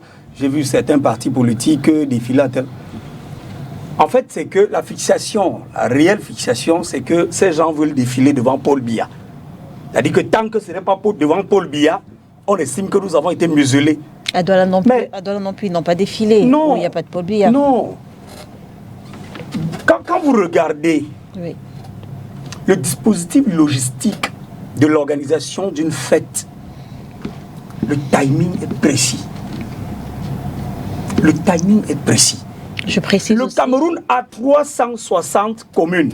Je précise aussi que lorsque le chef de l'État est arrivé au pouvoir, tous les partis politiques défilaient, que ce n'est que depuis 2016 au moins que cette restriction... Quand le chef de l'État arrive au pouvoir, il y a un de mes oncles magistrats qui a l'habitude de me titiller en disant qu'on l'avait affecté à Izeka, et mes cousins avaient cette habitude d'aller se tenir pour compter le nombre de voitures qui sont passées. C'est-à-dire qu'entre Douala et Yaoundé, ils s'amusaient souvent. Papa, aujourd'hui on a compté 13 voitures, on a compté 20 voitures, etc. C'est une fausse information. Non. Izeka ne se trouve pas sur la route Douala Yaoundé. Il compte ces voitures. Je suis... À 30 km. Non, j'essaie... Sérieux. Je peux avoir confondu en disant Izeka. Oui, peut-être EDA. Peut-être EDA. Donc, vous voyez donc que vous avez tort. Non, je n'ai pas tort. En 82, il y avait combien de partis politiques au Cameroun? En 2015, il y avait combien de partis politiques? Pourtant, jusqu'en 2015... Non, en 2015, tous les partis politiques ne prenaient pas part au défilé. Non, vous ne pouvez pas le dire. C'est péremptoire de le dire. En 2015, on avait plus de 200 partis politiques légalisés au Cameroun. Vous n'allez pas me dire qu'en 2015, sauf que cette décision de ne faire défiler que les partis politiques représentés au Parlement ne prévalait pas. Elle n'existait pas. C'est-à-dire que ce sont des partis... Mais attendez. Prenez part au défilé des partis politiques la démographie... qui le pouvaient. Vous me posez des questions pendant que je réponds. Oui, allez-y, Auréole. Mais eux, ils vont parler là pendant... Allez-y, Auréole. Vous n'allez pas les relancer. Allez-y. Qu'on se comprenne bien, Reine. Oui, Auréole. La démographie est croissante. Ce qu'on faisait en 82, en 2000, en 2010, on ne pourra pas le faire en 2030, en 2050. Lorsqu'on dit défiler des partis politiques, du point de vue de la gestion du temps, du point de vue de la gestion des hommes, on ne peut pas en vouloir à un gouverneur de dire « je voudrais des partis qui jouissent d'une légitimité populaire ». La légitimité populaire s'acquiert dans un processus électoral ou au terme d'un processus électoral. Vous avez dit un peuple a estimé que le parti UMS est mieux placé pour nous représenter dans le conseil municipal ou au Parlement. Et le peuple lui donne mandat. Maintenant, il y a parfois des débats qui me semblent incompréhensibles. Il y a des débats qui me semblent incompréhensibles. Oui. C'est-à-dire que vous estimez que l'on réunisse des gens, on fait défiler 300 partis politiques, mais à aucun moment donné, il n'y a pas de débat pour dire, ok, parlons même déjà de ces partis politiques. Les sièges sont où? Les militants sont où? Est-ce que vous savez que j'ai dans le téléphone des images de certains jeunes en train de se changer, c'est-à-dire qu'ils ont déjà fait un carré avec tel parti politique et ils sont en train de se changer pour passer dans un deuxième carré avec un autre parti politique. Et vous attendez du gouverneur de la région du littoral un homme comme Samuel Dieudonné Ivaha Dibois, serviteur assermenté de l'État camerounais, humble serviteur de l'État camerounais. Vous attendez qu'il vienne vraiment s'asseoir, croiser les bras et voir Tchoumi porter la tenue de l'APC, la tenue du FCC, la tenue dans le même défilé. Vous avez dit tout à l'heure du point de vue de la gestion des hommes. Je le dis encore, jusqu'en 2015 au moins, tous les partis politiques qui le voulaient, qui le pouvaient, prenaient part au défilé. Est-ce qu'aujourd'hui, cette décision veut ménager, on va le dire comme ça, le chef de l'État? Ah, pas du tout. Pas du tout. Le chef de l'État vous dit... Parce que jusqu'à un certain moment au Cameroun... Mais je vous ai dit que ce postulat même est déjà faux. Parce qu'en 2015, déjà du point de vue de la démographie, c'est vrai que les derniers recensements remontent encore un peu plus loin. Mais je crois qu'en 2015, on n'est pas encore à 28-30 millions d'habitants comme aujourd'hui. Première des choses. Deuxième des choses... Encore que 28-30 millions d'habitants, c'est une estimation. Le président de la République vient...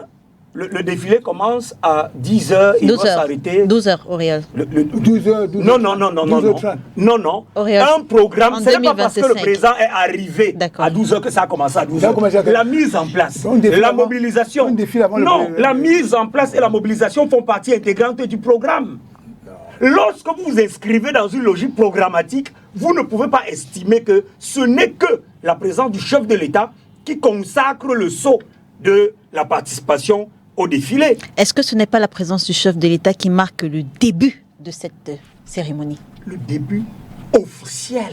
Le début. Le début officiel, mais les hommes ne viennent pas après le chef de l'État. Je pourrais également vous dire qu'en 92, les chiffres officiels font du chef de l'État, du président Paul Biya, le gagnant de l'élection présidentielle, mais officieusement, il y a ce qui se dit. On retient l'officiel. Donc, est-ce que ce n'est pas l'arrivée du chef de l'État, la présence du chef de l'État qui marque le début c'est le président de la officiel. République. C'est le président de la République qui valide le programme. Et il vous dit 8 heures mise en place des invités, 14 heures fin des cérémonies. Ça veut dire que le défilé va de 8 heures à 14 heures. C'est un programme officiel qui est mis à disposition des régions par la plus haute autorité de notre République, celui à qui 30 millions de Camerounais ont remis leur destin entre ses mains. Je rappelle juste que dans les autres régions, également, dans le littoral, le défilé, lui également, a dû commencer à 12 heures et donc s'est achevé à plus de 16 heures. Mais c'est un choix. Car le programme prévoit 10 heures. Mais bien sûr, à 10 heures, c'est la mise en place à Douala. Et à 12 heures, le gouverneur est prêt. Auréole, est-ce que le programme avait dit 10 heures mise en place? Le programme a dit 10 heures défilé ou 10 heures mise en place? Mais, Reine, vous pouvez regarder le programme. Oui, Auréole. Est-ce que le défilé, c'est le défilé dans le discours camerounais? La parade est partie intégrante du défilé. Le défilé, pour nous, trivialement, c'est la présence et le passage des hommes. Ce que vous êtes en train d'appeler défilé, c'est la parade. La grande parade, bien sûr. C'est la parade. Il ne faut pas confondre parade et défilé. Et c'est justement là où le bas blesse. C'est-à-dire qu'on a envie de dire non, écoutez, je vais être honnête avec vous, quel que soit le parti politique aujourd'hui, nous, RDPC, on est même capable aujourd'hui là de dire, ok, vraiment, vous dérangez, prenez alors. Et vous verrez que ces gens ne seront pas capables de faire défiler 400 partis politiques. Même en Russie, vous ne pouvez pas. Même en Chine, vous ne pouvez pas. Même en France, vous ne pouvez pas. Vous faites comment vous faites défiler 400 partis politiques dans l'intervalle 8h-16h?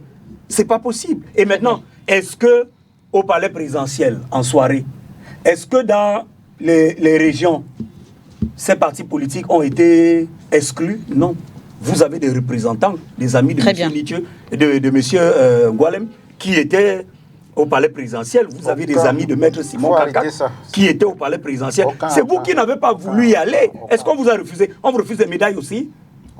Philémon Yang vous refuse des médailles aussi. Les messages qu'on reçoit là, commandeur de l'ordre de la valeur et tout le reste, on refuse ça aussi au sérieux. Ah d'accord, ça fait partie. Voilà. Le programme parlait effectivement de 12 heures, début de la grande parade. Alors, monsieur le maire, quel est le regard que vous portez justement sur la désormais pratique consistant à ne retenir pour le défilé que les partis politiques ayant au moins un représentant au Parlement, dans les grandes villes, notamment Douala et Yaoundé? Moi, je pense que c'est une pratique qui est discriminatoire. Oui. C'est une pratique discriminatoire parce que c'est quelque chose qui est nouveau. Il y a une pratique avant qui consistait au fait que les partis politiques qui sont légalisés au Cameroun puissent, s'ils le souhaitent, et remplissent un certain nombre de conditions de mobilisation, prendre part au défilé du 20 mai. Mais il faut savoir que de 1990 à 2018, le régime de M. Biya s'est davantage durci. En réalité, quand je regarde comment le Cameroun fonctionne aujourd'hui, j'ai l'impression qu'il y a eu beaucoup de lois qui nous ont plutôt ramenés en arrière. Alors qu'en 1990, on s'est battu pour les libertés publiques, pour la démocratie et tout le reste. On a même obtenu ça. La session de décembre 1990, la fameuse session des libertés, a donné un certain nombre de lois sur les partis politiques, les libertés publiques, libertés d'association et tout ça. Mais il faut savoir qu'entre-temps, comme M. Biya a perdu l'élection présidentielle de 1992, avant de voler la victoire du chairman. Les chiffres officiels, voilà. Non, tous les observateurs nationaux et internationaux et même la presse qui avait couvert cette élection. Officiellement, ce qui est connu. Non, écoutez, je vous dis, en 92, tu étais à l'école primaire de Gazou là-bas. Je parle sous le contrôle des historiens présents, c'est-à-dire des journalistes comme qui à l'époque ont couvert cette élection. Moi, j'ai vécu cette élection. Officiellement, ce qui est connu, c'est que le chef de l'État actuel, le président Paul Biya, officiellement, ce qui est connu. Avec quel pourcentage? Officiellement, ce qui est connu, c'est qu'il a été déclaré vainqueur. Voilà. Il a été déclaré vainqueur, mais les observateurs disent autre chose. Maintenant, là, c'est un autre débat, parce que Froudi, lui, qui a gagné cette élection, avait donné une interview pour dire que c'est une situation de fait et elle est derrière nous. Donc, ce n'est pas une fixation, mais c'est un commentaire que j'étais en train de faire pour dire que après cette élection de 92, le régime s'est rendu compte que toutes ces lois-là ne pouvaient pas lui permettre de résister face au vent qui soufflait. C'est pour ça qu'on a adopté d'autres lois au Cameroun, dont la loi antiterroriste, qui permet à la justice aujourd'hui au Cameroun de poursuivre des civils au tribunal militaire. Il n'y avait pas ça, en 90. Et il faut savoir que l'exclusion des partis politiques de la parade du 20 mai est une stratégie d'exclusion des partis politiques d'exister dans l'espace public.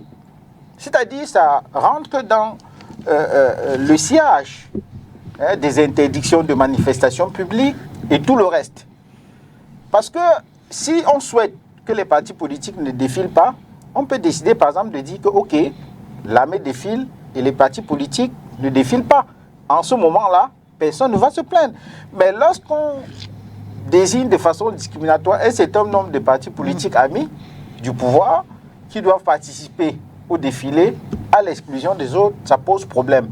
Parce que même le PCRN de Cabral Libye n'a pas pu défiler à Yaoundé. Alors qu'ils ont les députés à l'Assemblée nationale. Et le PCRN n'a pas pu... ils n'ont pas défilé à Yaoundé. Est-ce qu'ils ont défilé à Yaoundé? On a vu l'honorable Nouran. Je ne sais pas s'ils ont défilé à Yaoundé. Mais ce qu'il faut savoir, c'est qu'il n'y a pas une loi au Cameroun... À la tête, justement. Il n'y a pas une loi au Cameroun qui indique que seuls les partis politiques représentés à l'Assemblée nationale ou dans les conseils municipaux participent au défilé. Je crois que c'est des décisions qui sont prises dans les localités. En fonction de l'humeur du gouverneur, il peut décider que tel parti politique participe, tel autre ne participe pas.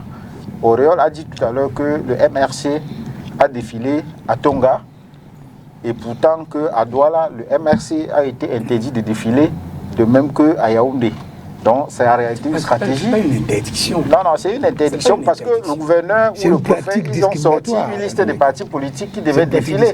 Et si vous n'êtes pas dans cette liste, vous venez au défilé, l'armée va vous brutaliser. D'ailleurs, c'est... Donc, en réalité, non, l'armée vous brutalise. Moi, j'ai vu, par exemple, les gens du SDF être brutalisés par l'armée. C'est pas trop ce qui s'est passé. Mais je pense qu'il ne revient pas aux partis politiques de venir pour bagarrer avec l'administration. Mais ce que je voudrais dire, c'est que en réalité, même s'il fallait qu'on reste dans le principe que les partis politiques représentés, moi, lorsqu'on parle des partis politiques représentés à l'Assemblée nationale et dans les conseils municipaux, moi, je trouve que c'est un débat qui est quand même qui n'a pas de sens parce que moi, je suis élu depuis 17 ans. Je suis entré dans le conseil municipal de Douala 5 en 2008 et j'y suis resté sans discontinuer jusqu'à aujourd'hui. Il faut savoir que les élus ne s'expriment pas dans le cadre de leur parti politique. Ça veut dire que moi, je ne peux pas prendre la parole au conseil municipal de Douala 5 pour dire que je suis conseiller du FCC ou conseiller du SDF. Ça n'existe pas. J'ai avec moi ici un recueil de délibérations. Je rappelle que vous avez été quand même élu des conseils. Ici, vous avez un recueil de délibérations du conseil de la communauté urbaine de Douala. Vous allez voir que les élus émargent à titre individuel et non en tant que représentant d'un parti politique. Et nulle part dans ce document, vous n'allez voir le sigle d'un parti politique devant le nom d'un élu. Vous avez de l'autre côté le code électoral. J'ai choisi l'article 178 du code électoral sur les conditions d'éligibilité des conseillers et les conditions par lesquelles on est déchu de sa qualité d'élu. Vous allez voir que l'article 178 dit qu'elle est déchu de plein droit de sa qualité de conseiller municipal celui dont l'inéligibilité se révèle postérieure à la proclamation des résultats des élections ou qui, pendant la durée de son mandat, ne réunit plus les conditions d'éligibilité prévues par la loi. Ça veut dire que lorsque vous êtes candidat, vous devez être de nationalité camerounaise. Si au cours de votre mandat, vous perdez votre nationalité, vous êtes déchu. Pour être candidat, vous devez avoir un casier judiciaire numéro 3, bulletin numéro 3, vierge. Si au cours de votre mandat, vous êtes condamné oui. Et que votre bulletin numéro 3 est sali, vous perdez votre condition d'élu. C'est-à-dire vous êtes déchu de votre mandat. Mais vous allez regarder que dans le code électoral, il n'est pas prévu que le parti politique qui vous a investi, si vous n'êtes plus militant là-bas, vous ne perdez pas votre condition d'élu en vertu de la notion du mandat impératif. Donc moi je pense que le débat qui a cours sur les plateaux de télé est un débat qui est quand même un peu vicieux. Ça ressemble un peu... C'était une parenthèse parce que ce n'est pas de ça qu'on parle. Je crois que c'est dans le prolongement de l'exclusion des partis politiques, y compris au défilé de la tentative d'exclusion de certains candidats à l'élection présidentielle. C'est le prolongement de cette stratégie du pouvoir qui ressemble un peu à une loi qui a créé la guerre en Côte d'Ivoire, c'est-à-dire la loi sur l'ivoirité. L'ivoirité, tout à fait, la fameuse loi sur l'ivoirité. Donc l'objectif était d'exclure ou alors d'empêcher Alassane Ouattara d'être candidat à l'élection présidentielle. Et il faut dire que Alassane Ouattara a été candidat à l'élection présidentielle sans que cette loi soit modifiée. Il a été candidat en vertu d'un accord politique de Pretoria qui a permis qu'il soit candidat parce que tout le monde savait que Bédié qui avait fait cette loi-là, l'avait fait pour le viser personnellement. Donc je voudrais conclure en disant que à l'état actuel du code électoral camerounais et de l'expérience que moi j'ai dans les institutions, je pense que les élus ne sont pas soumis à la dictature des partis politiques. Les élus ne représentent pas les partis politiques à l'Assemblée nationale ni dans les conseils municipaux. Très bien. Ces élus-là peuvent décider de quitter le parti qui les avait investis pour désormais se présenter comme militants d'un autre parti politique à la seule condition qu'ils aient la carte. Et un jurisprudent du Conseil constitutionnel, à la veille de l'élection de 2013, lorsque certains partis politiques avaient voulu faire disqualifier certaines listes de candidats au Cameroun, sur le fait que c'était leurs anciens militants. Monsieur le maire nous a embarqué dans le mandat représentatif. Je me souviens, ça c'est pour terminer, je me souviens que M. Clément Atangana avait dit que appartenir à un parti politique, ce n'est pas le mariage. Et même dans le mariage, on divorce. Très bien. On en a parlé la semaine dernière, monsieur le maire, mandat représentatif, mandat impératif. On en a parlé la semaine dernière avec Jean-Robert Wafo. Pas sur votre Donc revenons. Et ce sujet-là n'était pas à l'ordre du jour aujourd'hui. Revenons avec Edmond Kouyaté. On a l'impression que la célébration de l'unité nationale aujourd'hui est tiraillée entre la volonté d'inclusion, confère les discours, et la logique réelle d'exclusion confère le terrain. Est-ce que ces disparités dans la participation des partis politiques à la fête nationale n'illustrent pas simplement les limites du pluralisme politique dans l'espace public camerounais? Leïla, l'unité nationale, il faut le marteler, est une déconstruction permanente. Déconstruction. Est une œuvre de déconstruction permanente. Je ne dis pas construction, mais de déconstruction. La déconstruction suppose une logique, la logique d'une construction qui ne s'achève point. C'est-à-dire que c'est une quête permanente. Et il faut le dire suffisamment que l'unité nationale n'est pas un acte décrétal. On ne décrète pas l'unité. L'unité nationale non plus n'est pas un slogan.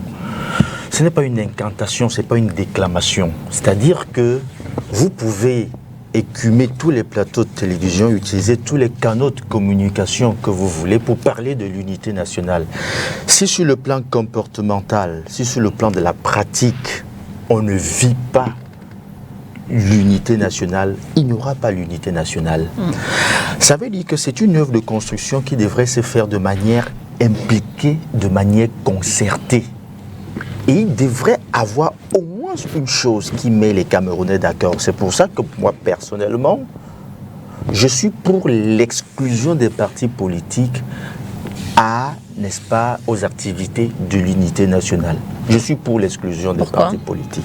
Parce que je pense que les partis politiques sont par excellence, n'est-ce pas, les chapelles de division. Ce sont les chapelles de division et non d'inclusion. Vous savez, essayez de prendre la pratique ailleurs. Le 4 juillet, aux États-Unis, c'est le moment où on ne connaît ni républicain, ni démocrate, ni écolo, ni personne. On parle de Independence Day, National Day. C'est comme ça qu'ils appellent ça. Vous ne verrez rien qui porte l'effigie du Parti républicain. Vous ne verrez rien qui porte l'effigie du Parti démocrate ou tout un autre parti. Ce sont les Américains qui se retrouvent autour d'un idéal et autour d'une doctrine. Ils se reconnaissent en cela. C'est leur jour. National Day, c'est comme ça qu'ils appellent ça. En France, un peu pareil. Je crois que c'est le 10 juillet. Le 14. Le 14 juillet. C'est l'occasion pour eux de se retrouver autour d'un idéal commun. Et où tout le monde essaye un peu de taire, je vais dire, de ravaler un peu, je vais dire, sa fierté idéologique pour laisser s'exprimer l'unité nationale. Ce qui nous rassemble tous. Pourquoi ? Parce qu'ils ont un partage quelque chose. Ils ont un partage d'abord, un patrimoine historique commun, ce que nous n'avons pas ici. Parce que vous, pendant toutes vos histoires de 20 mai là, vous parlez de tout, mais sauf de l'essentiel, le socle de l'unité, c'est le patrimoine historique. Qu'est-ce qui nous met ensemble ? Qu'est-ce qui fait en sorte que l'autre partie du Nord vient se retrouver avec celui de l'Ouest et puis l'autre du Sud pour qu'ils parlent d'unité? Qu'est-ce qui nous met ensemble si ce n'est notre histoire commune? Et quelle est la doctrine de notre perspective d'avenir? On veut construire quoi en commun? On veut bâtir quoi en commun? C'est pour ça qu'il y a des débats.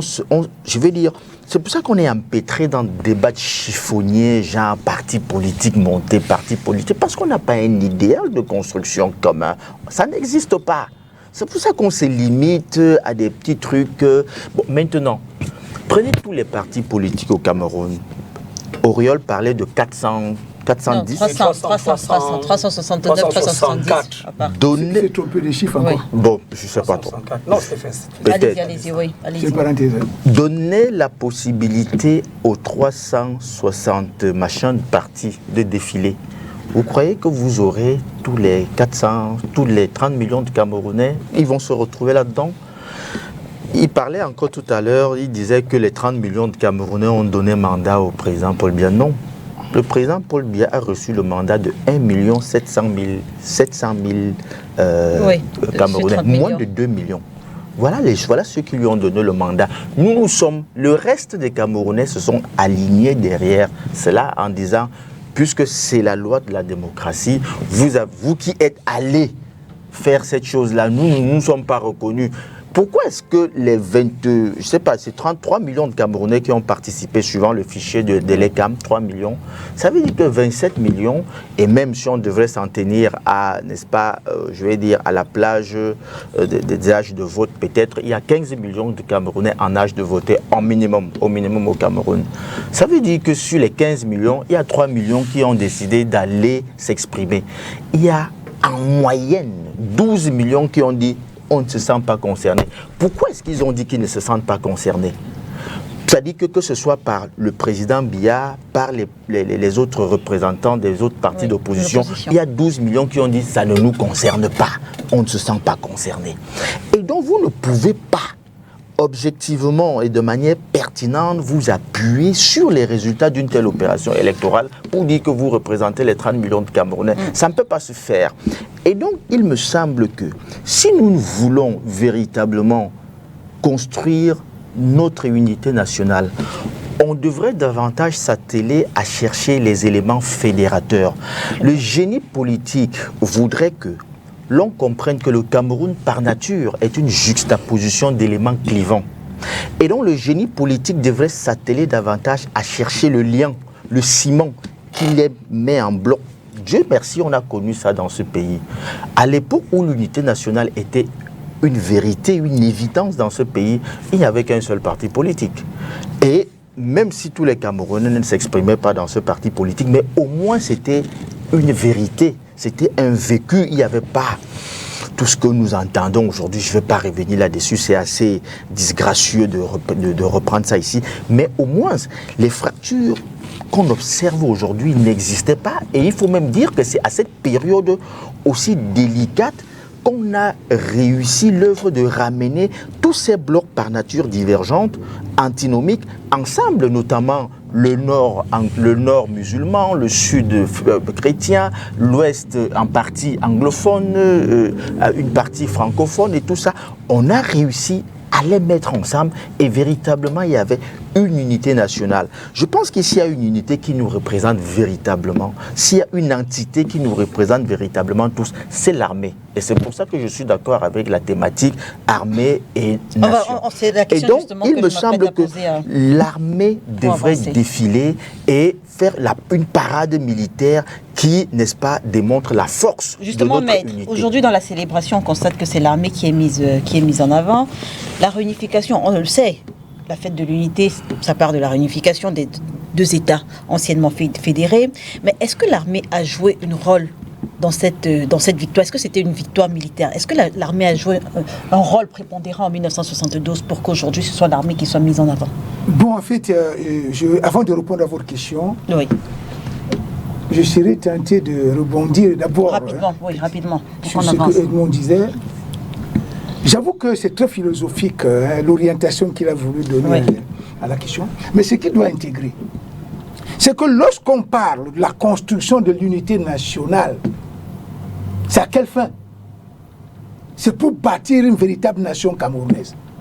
Au sens voulu et souhaité par les pères fondateurs de l'Union de population de Cameroun, le 10 avril 1948. Vous comprenez? Maintenant, ces pères fondateurs n'ayant pas eu le privilège de présider aux destinées du pays après son accession à la souveraineté internationale en 1960, ceux qui sont venus ont commencé à construire cette nation à partir de 1961 à Foumban. Parce qu'en réalité, ce qui s'est passé en 1972, c'était la suite de ce qui avait commencé lors de la conférence de Foumban en 1961. C'est ça qui s'est poursuivi en 1984 avec la fameuse loi du 4 février 1984 qui transforma la République unie du Cameroun en la République du Cameroun. Et c'est ça qui se poursuit aujourd'hui. Et tous les partis politiques, parce que ce que vous devez intégrer, c'est ce point que je ne suis pas d'accord avec vous. Les partis politiques doivent être là pour la simple raison que dans ce pays, qu'est-ce qui divise? C'est la politique. Il y a deux endroits seulement où tous les Camerounais se retrouvent sans considération politique. Il n'y a que le jour du défilé. Donc, lorsque les gens se retrouvent à la place du 20 mai, au boulevard du 20 mai pour défiler, c'est pour dire que tous les partis politiques, donc tous les Camerounais, quelle que soit leur obédience politique, sont d'accord avec la bataille pour construire l'unité nationale qui va nous permettre de construire une véritable nation. Et le deuxième endroit où on se retrouve sans considération politique, c'est au stade de football. Parce que pour supporter Lyon, donc là-bas, il n'y a pas de parti politique. Donc pour moi, c'est normal que les partis politiques défilent. Maintenant, je vais revenir sur votre question. Oui. Lorsque la vous prépondérance de l'armée. Le rôle de l'armée. La prépondérance de l'armée dans la célébration de l'unité désormais au Cameroun. Pour construire une nation, il faut un instrument qui en constitue le gage.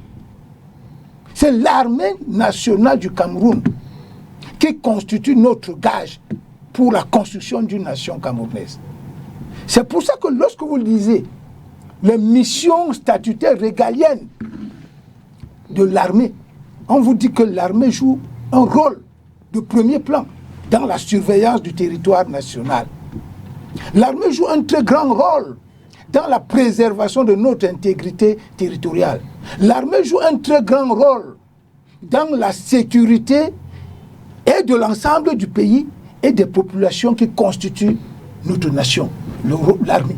Maintenant, lorsque nous parlons de l'unité, sans une armée forte, Sans une armée forte, vous ne pouvez pas préserver votre unité. Très bien. C'est pour ça que dans beaucoup de pays aujourd'hui, lorsque c'est pas péjoratif, mais c'est une vérité.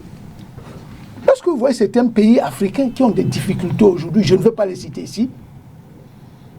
Vous voyez des pays qui ont des difficultés sur le plan de leur sécurité, sur le plan de leur intégrité territoriale. C'est moi je dis, c'est un constat personnel que j'ai fait. Parce que j'ai souvent ce privilège de voyager dans beaucoup de pays ici en Afrique. Je vois ce qui se passe. Je constate qu'il y a des pays ici qui n'ont pas d'armée forte. Lorsque vous voyez un pays comme la RDC, qui est un continent, un vaste pays, qui se laisse déstabiliser dans sa sécurité, dans son intégrité territoriale, par un micro-pays comme le Rwanda, ça pose un problème. Ça veut dire que l'armée ne joue pas pleinement son rôle. Donc l'armée nationale joue un rôle de premier plan le jour de la célébration de la fête de l'unité, parce que c'est l'armée qui est le principal gage de cette unité. Sur la même question, Carlos Golem. Le principal gage de la construction d'une véritable nation. On constate que les thèmes désormais tournent autour de l'armée, armée et nation. Pourtant, depuis 2016 au moins, la question du nord-ouest et du sud-ouest se pose avec acuité. Mettre autant d'accent sur l'armée, est-ce que ça peut pas être considéré comme une façon de nier finalement la question anglophone? Non, on ne peut pas nier la question anglophone. Je crois que lorsqu'on célèbre la fête de l'unité nationale, on ne peut pas ne pas avoir une pensée sur ce qui se passe dans les régions du nord-ouest et du sud-ouest, parce qu'effectivement, la paix n'est pas encore venue dans ces deux régions. Et on célèbre l'unité nationale dans un contexte où les déplacés de guerre du nord-ouest et du sud-ouest ne sont pas encore tous rentrés chez eux. Donc ça veut dire que c'est encore un problème. Moi, j'ai dit à l'entame de mon propos sur cette question que à partir du moment où il y avait un risque d'exclusion des adversaires politiques, il faudrait que uniquement l'armée défile à l'occasion du 20 mai. C'était justement pour avoir une entité qui n'a rien à voir avec les partis politiques, bien que je sois d'accord que l'unité nationale est une quête qu'il faut consolider à travers les partis politiques qui concourent à l'expression du suffrage universel. Mais la question de l'armée aussi au Cameroun est une question qu'il faut regarder sur le prisme de la confiscation du pouvoir. Parce qu'il faut regarder, est-ce que c'est une armée prétorienne, est-ce que c'est une armée républicaine, est-ce que c'est une armée uniquement au service d'un intérêt du président de la République. Donc voilà autant de questions sur lesquelles on ne pourrait pas ne pas s'appesantir.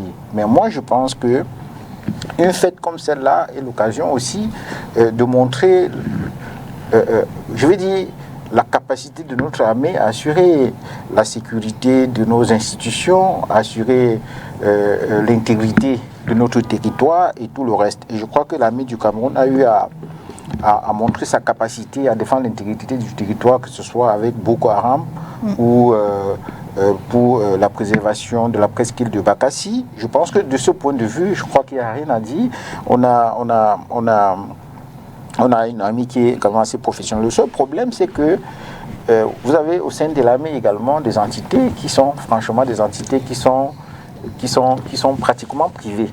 Lorsqu'on a créé par exemple le BI, il était pratiquement une armée dans l'armée. Moi j'ai vu par exemple des éléments du BI, c'est-à-dire des soldats des rangs, ne pas donner le café au colonel. Je veux dire, les gars, ils marchaient en route comme si c'était une armée, dans une armée. Mais je crois que depuis quelque temps, ils ont quand même essayé d'uniformiser ça, de sorte que les gars du BI se retrouvent également dans des entités de marche. Mais moi, je crois que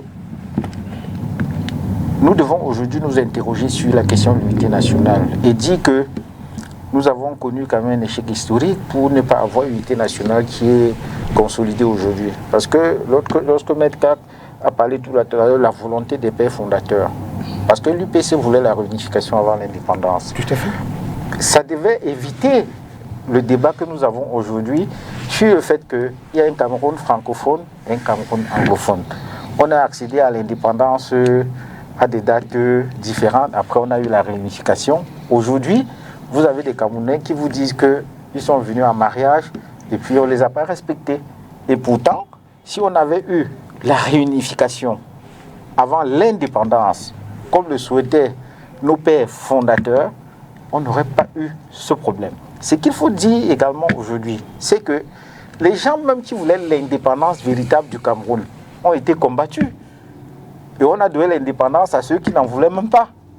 Donc, il y a tellement d'erreurs sur le plan historique au point où je pense qu'il va falloir un jour qu'il y ait un véritable dialogue sur la question même de notre intégrité territoriale pour régler ces problèmes du NOZO, ces problèmes de débat sur le fédéralisme, sur l'État unitaire et tout le reste. Auriel Choumi, 53 ans après la réunification, comment est-ce que vous appréciez la cohésion entre ces deux anciens États fédérés?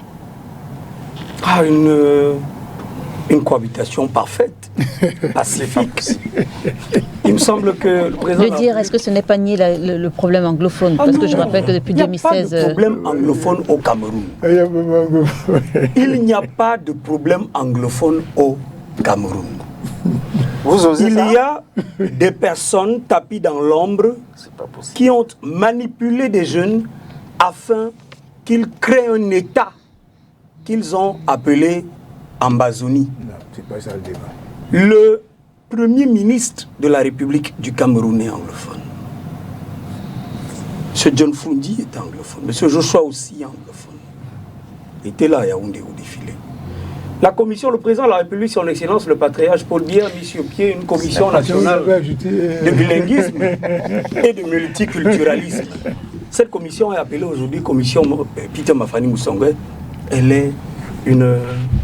est dirigée par un anglophone. Le Cameroun est représenté aujourd'hui, je crois, la 71e Assemblée des Nations Générale des Nations Unies. Le Cameroun est représenté par un anglophone. Philippe Moyen. Il n'y a pas de problème anglophone au Cameroun. La crise anglophone est une crise purement terroriste. Parce que le sécessionnisme, c'est le terrorisme. Et la preuve, vous avez des gens aujourd'hui qui sont en train de répondre de leurs actes et devant la justice nationale et devant les juridictions des pays dans lesquels ils étaient allés se cacher. Mais c'est une réalité, c'est une évidence. En Norvège, aux États-Unis.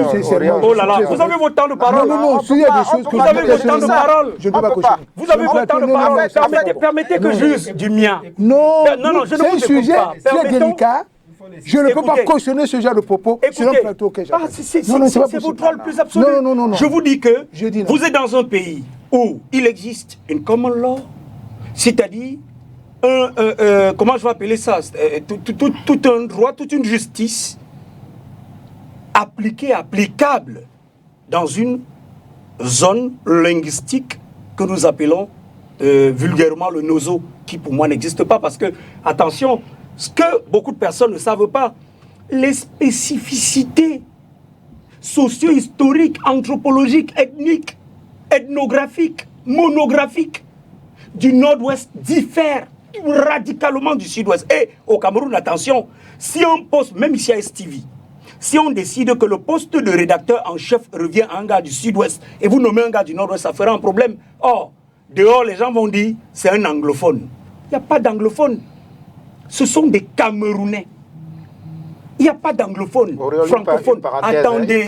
Une parenthèse, si tu permets. Oh là là. À l'origine de la crise, avant qu'il y ait l'escalade, avant qu'il y ait la guerre, il y a quand même eu des revendications qui étaient posées par un groupe de personnes. Qui continuent. Non, écoutez, il y a eu des revendications qui ont été posées. Permettez que je use de mon temps de parole. Vous avez eu 2 tours de parole dans ce même débat avant moi. Si tu es élégant, tu permets. Non, le premier sur la question. Une petite parenthèse. Une petite parenthèse. Sérieux, vous regarderez l'émission et vous me donnerez raison. Une parenthèse. Premier tour, vous avez de commencer par mettre. Lui, il est revenu 2 fois.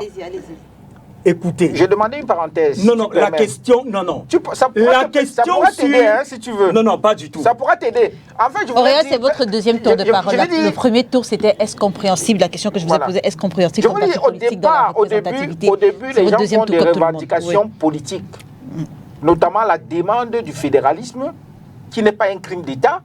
Et ensuite, le fait que, sur le plan judiciaire, des civils d'expression anglophone étaient jugés dans les tribunaux civils par des francophones qui ne comprenaient pas l'anglais. Et ça faisait en sorte qu'on condamne les gens parce que le magistrat ne comprend pas la langue anglaise. Et qu'est-ce que le président de la République a fait? Mais j'ai dit le président de la République. crise. Oh là là. Nous ne sommes plus au début de la crise. Nous sommes en 2025. Vous parlez de 2016. Ce qu'il essaie de vous dire, c'est qu'il y a effectivement... Même Berger également m'a lâché mon temps. Une petite parenthèse. Il récupère tout ce montant de parole. Non, vous aurez la parole. Vous allez récupérer. Vous aurez la parole. Je voulais simplement vous faire observer, parce qu'il ne faut pas oublier ça. C'est vous, en fait, quand je dis vous, ça veut dire vous, le pouvoir RDPC, qui a organisé le fameux grand dialogue national à Yaoundé. J'en viens. Au sortir de ce grand dialogue national, je pense qu'il y a une loi qui a été votée. Dans cette loi, vous avez reconnu le statut spécial aux 2 régions du Nozo.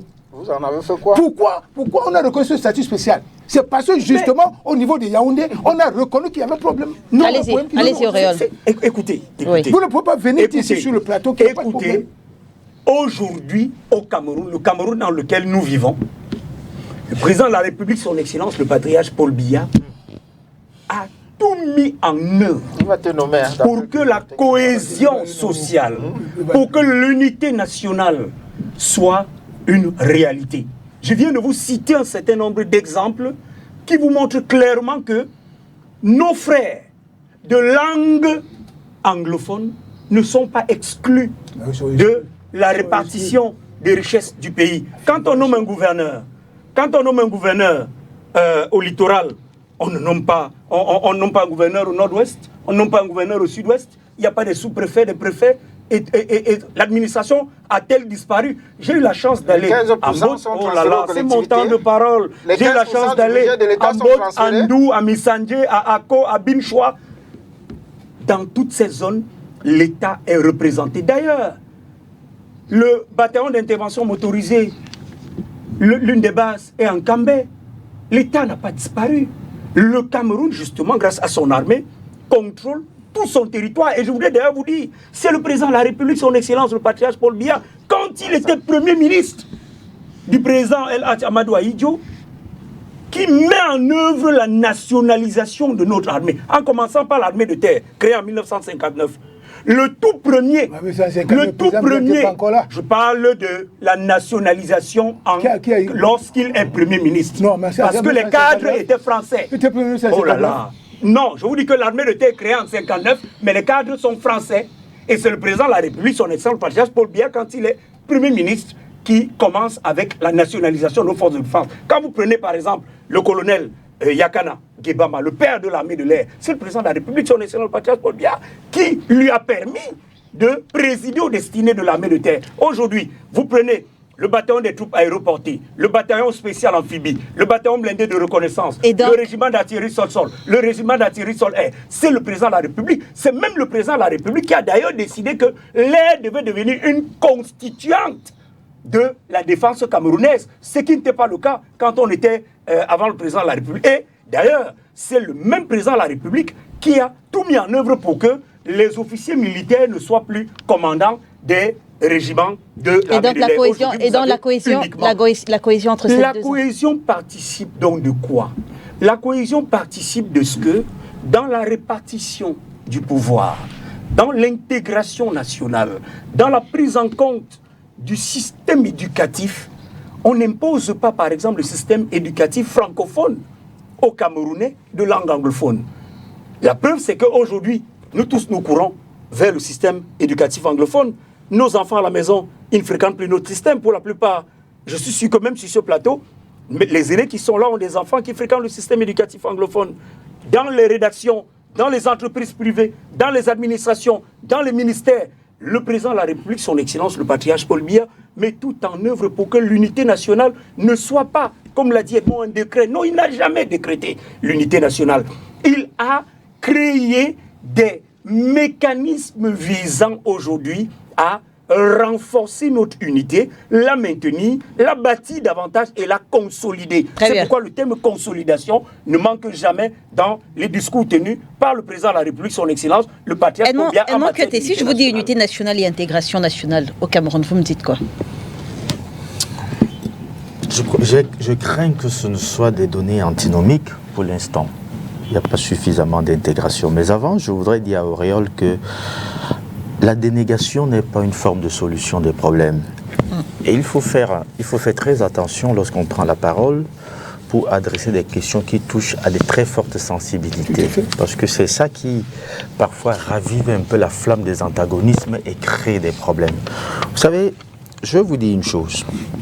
La chance que nous avons eue, c'est d'avoir côtoyé d'autres cultures. Et on a vu un peu comment ils font chez eux. Vous savez, les marginaux existent de partout. Ce n'est pas qu'au Cameroun. Mais lorsque des gens adressent des questions qui sont politiques, il faut leur donner des solutions politiques. Il faut éviter de déplacer des problèmes politiques sur des terrains militaires. Ça ne tient pas. Vous n'allez jamais résoudre le problème. Est-ce que vous savez que jusqu'aujourd'hui, aux États-Unis, je préfère parler de ce pays parce que je le connais bien, est-ce que vous savez que jusqu'aujourd'hui, il y a des sécessionnistes qui veulent avoir droit de cité aux États-Unis? C'est-à-dire qu'ils ne sont pas d'accord, ils estiment que non, ils ont été ralliés à cette histoire de force. Tout à fait. Et ce qu'il faut également savoir, c'est que les gens ont, dans des pays qui se respectent, on a sacralisé un ensemble de choses. Quand on vous parle par exemple de George Washington, vous voyez avec tout le monde, c'est-à-dire qu'aux États-Unis, tous les hommes politiques lui vouent presque un culte. Ça ne veut pas dire que c'était un saint, mais c'est parce que c'était un père fondateur des États-Unis. Qu'est-ce que nous faisons de nos pères fondateurs ici, chez nous, au Cameroun? Parler de Oumyobé, les gens vous regardent comme un demeuré. Et donc, le problème, justement, Auriol, c'est cette légèreté avec laquelle vous adressez certaines questions. Des affaires très sensibles. C'est des questions hyper sensibles qui devraient être adressées avec un minimum d'égard et de hauteur d'esprit et les prendre comme telles. Si vous réduisez la crise anglophone à une substance terroriste, c'est grave. Que tu n'as rien compris. Vous n'avez rien compris. Je vous dis. Ceux qui tuent, non. Ceux qui brûlent les non, écoles, non, ça c'est une conséquence. Non, Auriol, permettez-moi. Auriol. Allez-y, Edmond. C'est une conséquence. La partie armée, n'est-ce pas, de la question anglophone, c'est une conséquence d'une mauvaise gestion de la dimension politique du problème. Le problème, si vous n'allez pas croire que le problème anglophone est né en 2016, non, c'est un problème qui a des racines assez profondes, qui parfois ont été, on a parfois louvoyé, on ne les a pas adressés. Le président Ahidjo a adressé ces questions à sa manière, tant bien que mal. C'est pour ça que je parlais de l'unité nationale comme une œuvre de déconstruction permanente. C'est-à-dire, si vous trouvez que quelque chose a été fait et que ça n'a pas été bien fait, vous essayez de remodeler, de reconceptualiser et de refaire. Le président Ahidjo s'est arrêté quelque part. Il a quand même réussi l'exploit de ramener, comme je le disais, n'est-ce pas, ces deux blocs antinomiques qui se voulaient antinomiques. Il a quand même réussi à trouver un ciment qui les tenait ensemble. Nous, qu'est-ce que nous avons fait? Lorsque les anglophones commencent à poser le problème, il faut être malhonnête pour dire qu'il n'y avait justement pas, n'est-ce pas, des mécanismes de marginalisation. N'allez pas me citer un premier ministre ou il faut me laisser ça. C'est comme ça que vous adressez des problèmes et ils ne sont jamais résolus. On dit chez nous qu'il n'y a pas de problème insoluble. Il n'y a que des solutions problématiques. Il faut justement éviter, n'est-ce pas, d'apporter des solutions problématiques, c'est-à-dire des solutions qui apportent des problèmes dont il faut trouver la solution. Ne réduisez pas le Cameroun à ce genre de choses. Oh, un premier ministre, vous avez cité 4. C'est pas ça. C'est pas ça qui...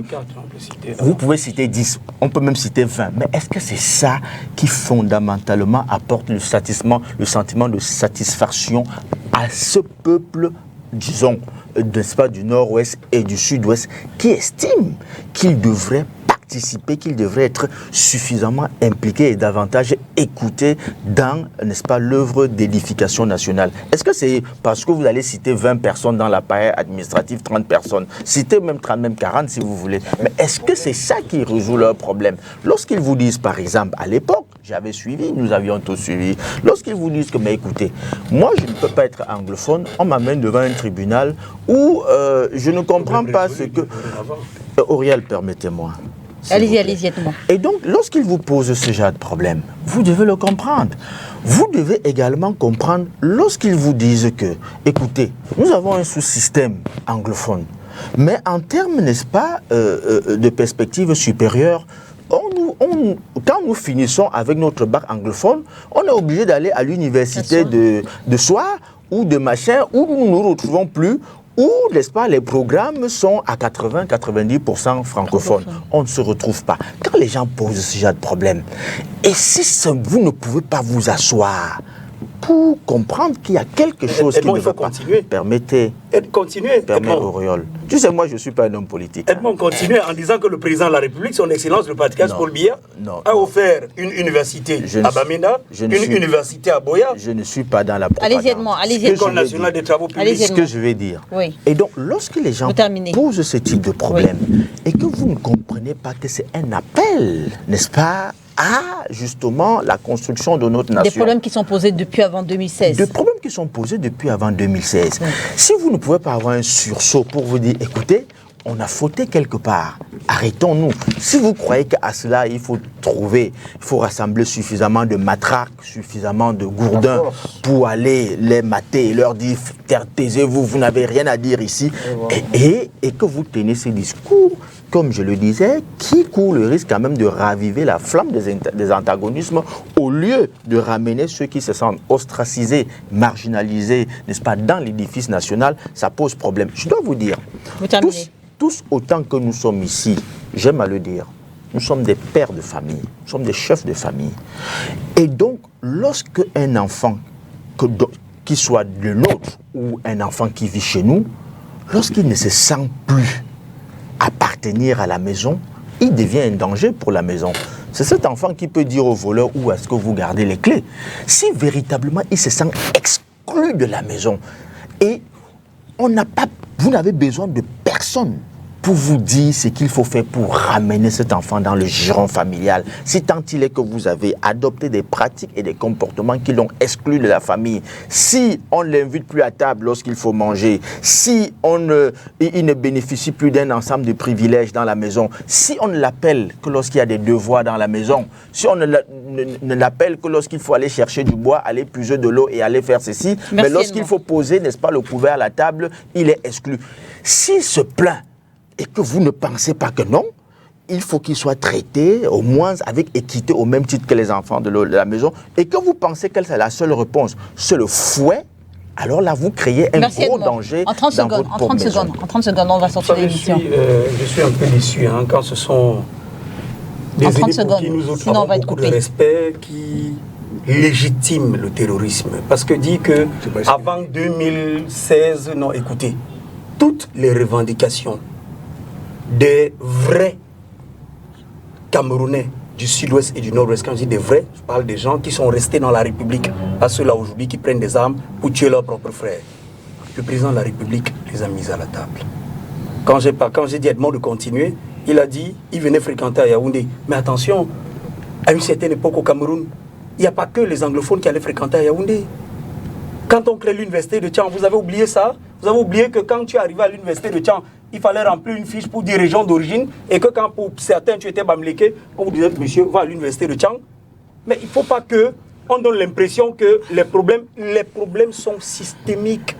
Je voudrais vous dire une chose. Quelqu'un a posé la question tout à l'heure et ça me dérange de dire les pères fondateurs de ce Cameroun. Le président de la République, son Excellence le Patriarche Paul Biya.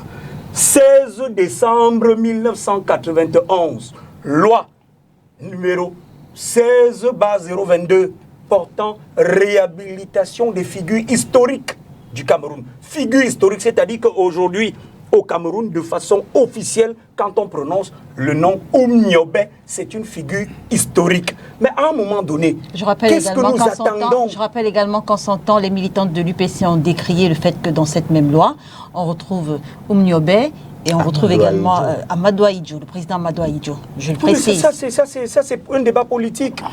Figure historique. Donc, je voulais simplement dire que le président de la République, vous voyez que tout ce qu'eux-mêmes ils mettent en avant, les résultats, les réponses sont déjà Merci là. Auréole. Merci Auréole. Merci d'avoir été avec nous ce dimanche. Merci également à vous Edmond Kuaté. Merci Maître Simon-Serge Kakac. Merci Monsieur le maire d'avoir été avec nous. On parlera dimanche prochain. Dimanche prochain, on parlera des candidatures de circonstances. On n'a malheureusement pas eu le temps ce dimanche. Mesdames et messieurs, merci de nous avoir suivis. Maître Simon-Serge Kakac.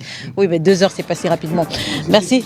Merci de nous avoir suivis. L'émission est rediffusée ce soir lorsqu'il sera 21h30. Demain lundi lorsqu'il sera 13h30. Merci à Adonis Yamen et à André Toutoum. Heureuse fête à toutes les mères et à dimanche prochain si bien sûr Dieu le veut. Bon dimanche à tous.